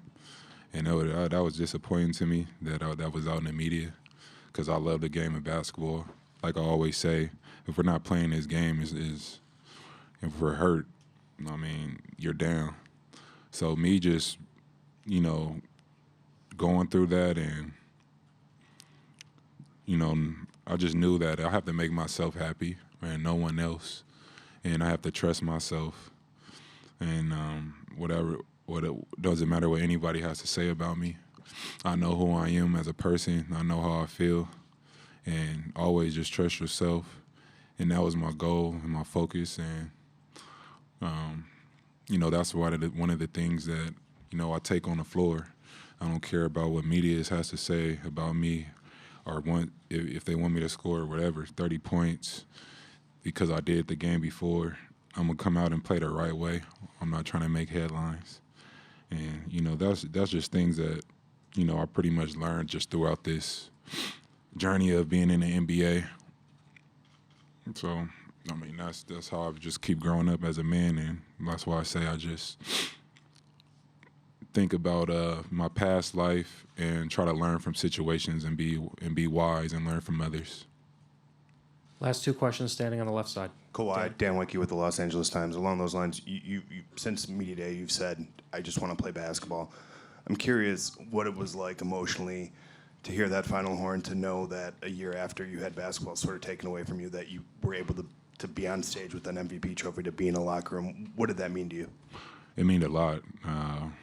Like I said, last summer was tough. I was still rehabbing, and just trusted the process really with myself, and told myself I'll be back. I wasn't gonna come back until I could be the player I am today. I wanted to come back in the same shape and form without, coming out playing 5 games and then re-injuring something. I wanted to be able to play the season, or what I did this year. I wasn't able to play 82, but I'm happy that I got to the 60 games. But just be able to win this championship this year is just something special for me, because how the last year everybody was looking at me, and I stayed true to myself, and I had a great support system. And once I got here to Toronto, they understood everything, and the move kept moving from there. Last question standing in the back. Martenzie Johnson, the undefeated. You're obviously known as someone known for their defense. How special was it to receive the MVP award from Bill Russell? It was very special. Obviously, I didn't come out in this series trying to win it.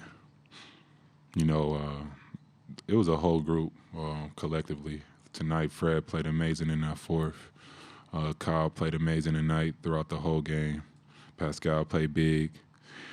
And, I just kept striving and, pushing. And, I ended up with the trophy, but everybody deserves it.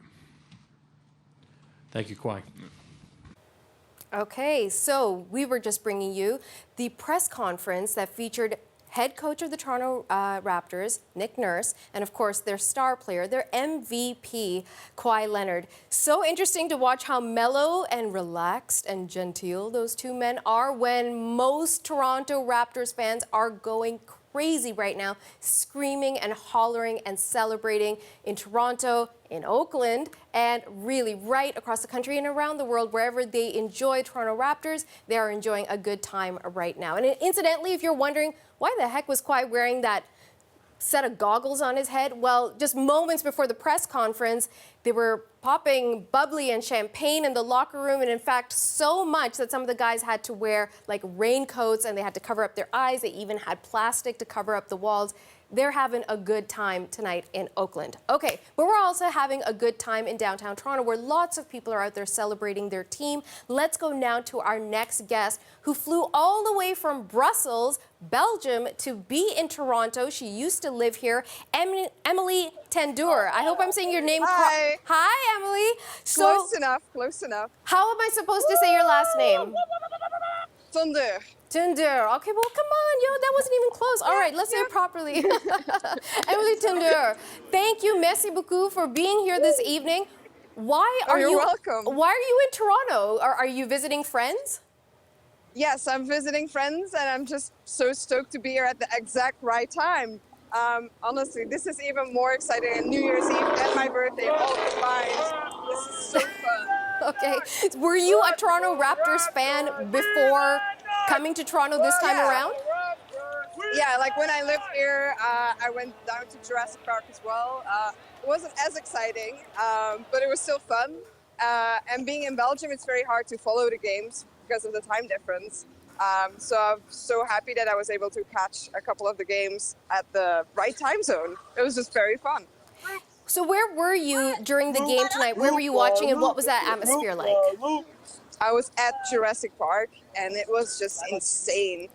It was total mayhem.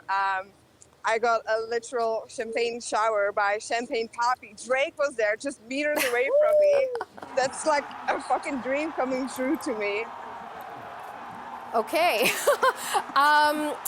Did you happen to have a set of goggles to protect you? No, I was fine with whatever was going on. I was just soaking it all in, and the atmosphere was amazing. It was super fun. And so were your friends who you're visiting with you? Yeah, my buddy Mike over here, who got the trophy ready. I know him for about 10 years, and I'm so glad I was able to experience this with him. Does Mike want to talk to us? Do you want to pull Mike in?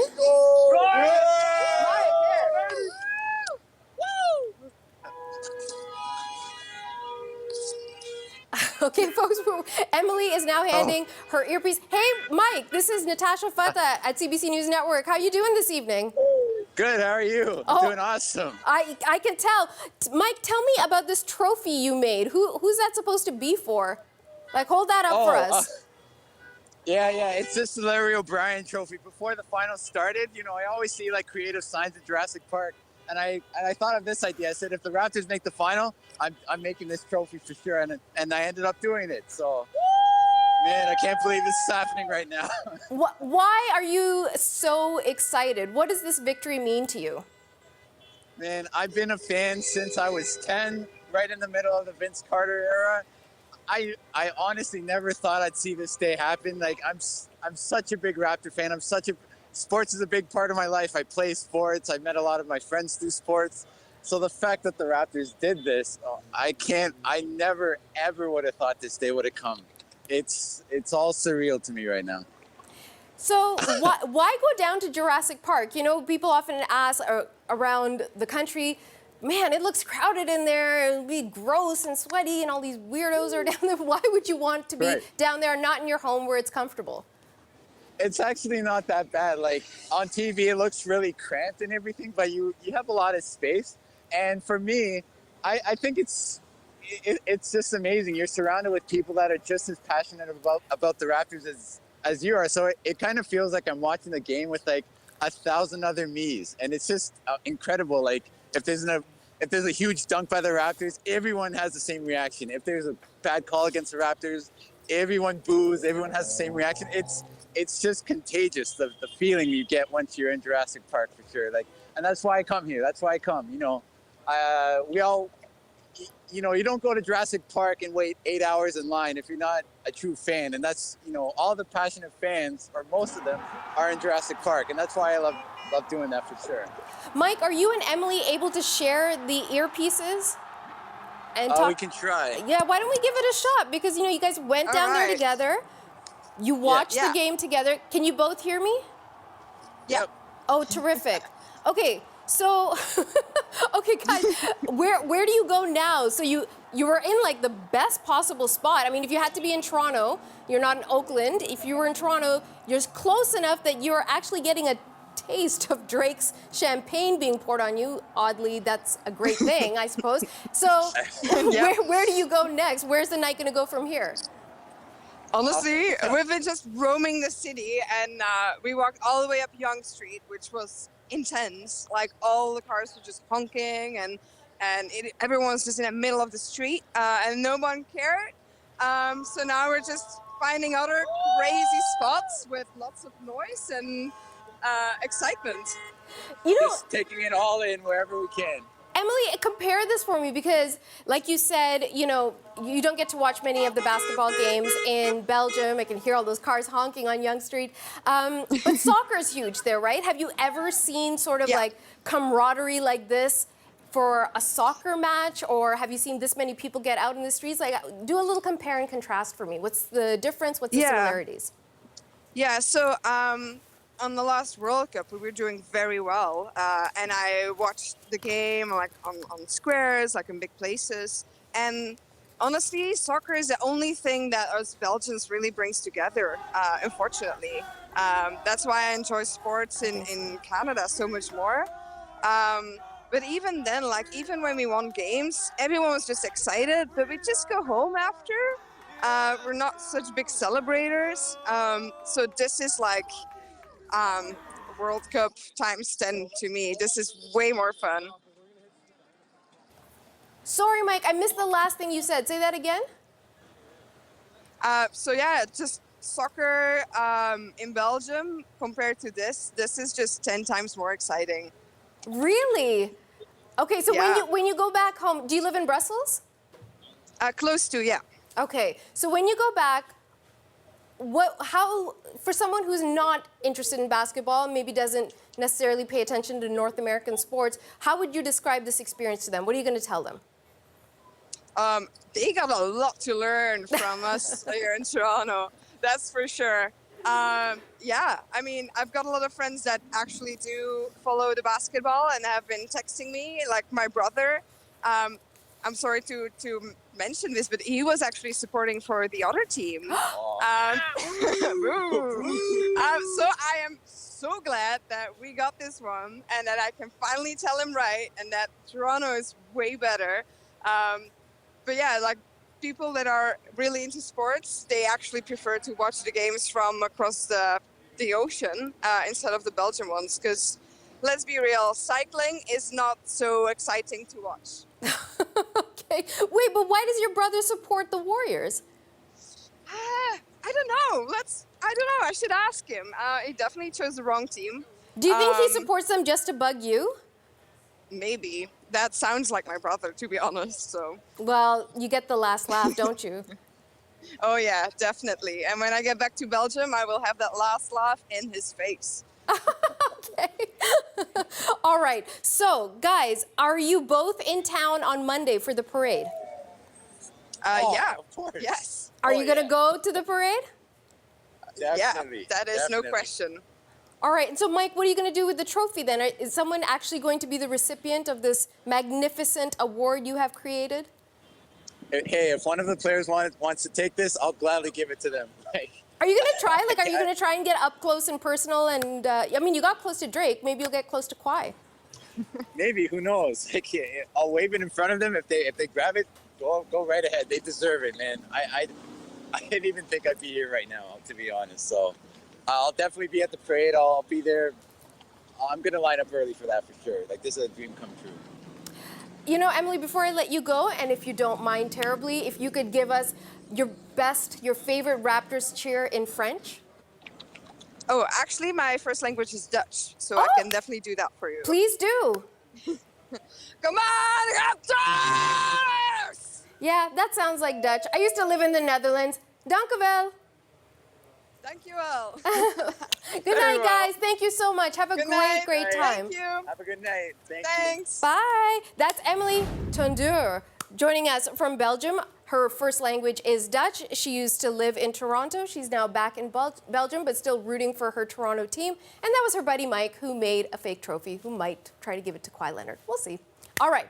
So the next thing we're going to do is take you back to the reason why Mike and Emily and all those people right across Canada are celebrating. The Toronto Raptors have won the NBA championship. They have made history for their team. They've made history for the country. They've made history for that trophy that is now going to cross that border and come north and stay in chilly Canada for a little while. So let's take a listen to the moment of celebration, what was going on in the court when history was made.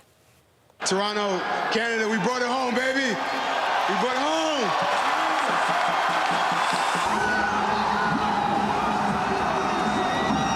We won! We won! For all the fans from Toronto, everywhere in Canada, this is for you, and you deserve it. Yes. Let's go!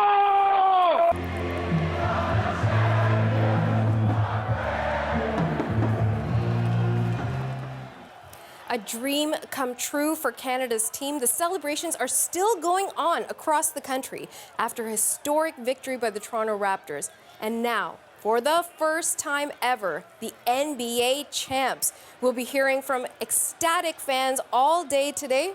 We're early morning folks here at CBC News Network, and it will keep going right through the day on Friday throughout all of our programming, so stay tuned for all of that. We'll also be bringing you special coverage of the best moments of the game, including a triumph for one of the newest Raptors. Kawhi Leonard was awarded the most valuable player for the NBA Finals. Last summer, man, was going through a lot. And, you know, I had a great support system. I just kept working hard, and had my mind set on this goal right here. I came to a team, a new coach, that mindset was the same as mine, trying to get that Larry O.B. over there. And, you know, this is what I play basketball for. This is what I work out for all summer during the season. And I'm happy that my hard work paid off.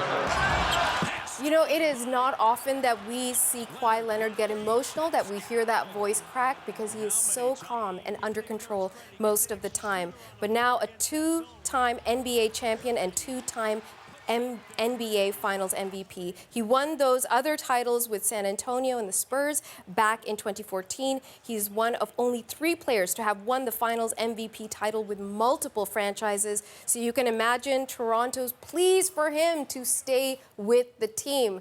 Oh man, things move fast. The guy just won, but everybody was saying, please, please, please, don't leave. We'll see what happens. We still got to get through tonight. We still got to talk about the celebration, break apart the game, talk about the fans, then have the parade, and then maybe we'll try and figure out if, in fact, Kawhi Leonard is going to stay with the Toronto Raptors. We know one person who really wants him to stay, or so we would guess, based on the success of the team once Kawhi joined, and that, of course, is hip-hop mogul Drake. Toronto's own. He's put Toronto on the map in his own very special, very unique way, and has become an official ambassador for the Toronto Raptors. He's been at all the games at home. He's talked quite a bit of trash. He's gone up to some antics, to the point where the NBA had to call him and say, Drake, cool it, behave yourself. But there is no questioning the musician, the artist's love for the city and for the city's NBA team.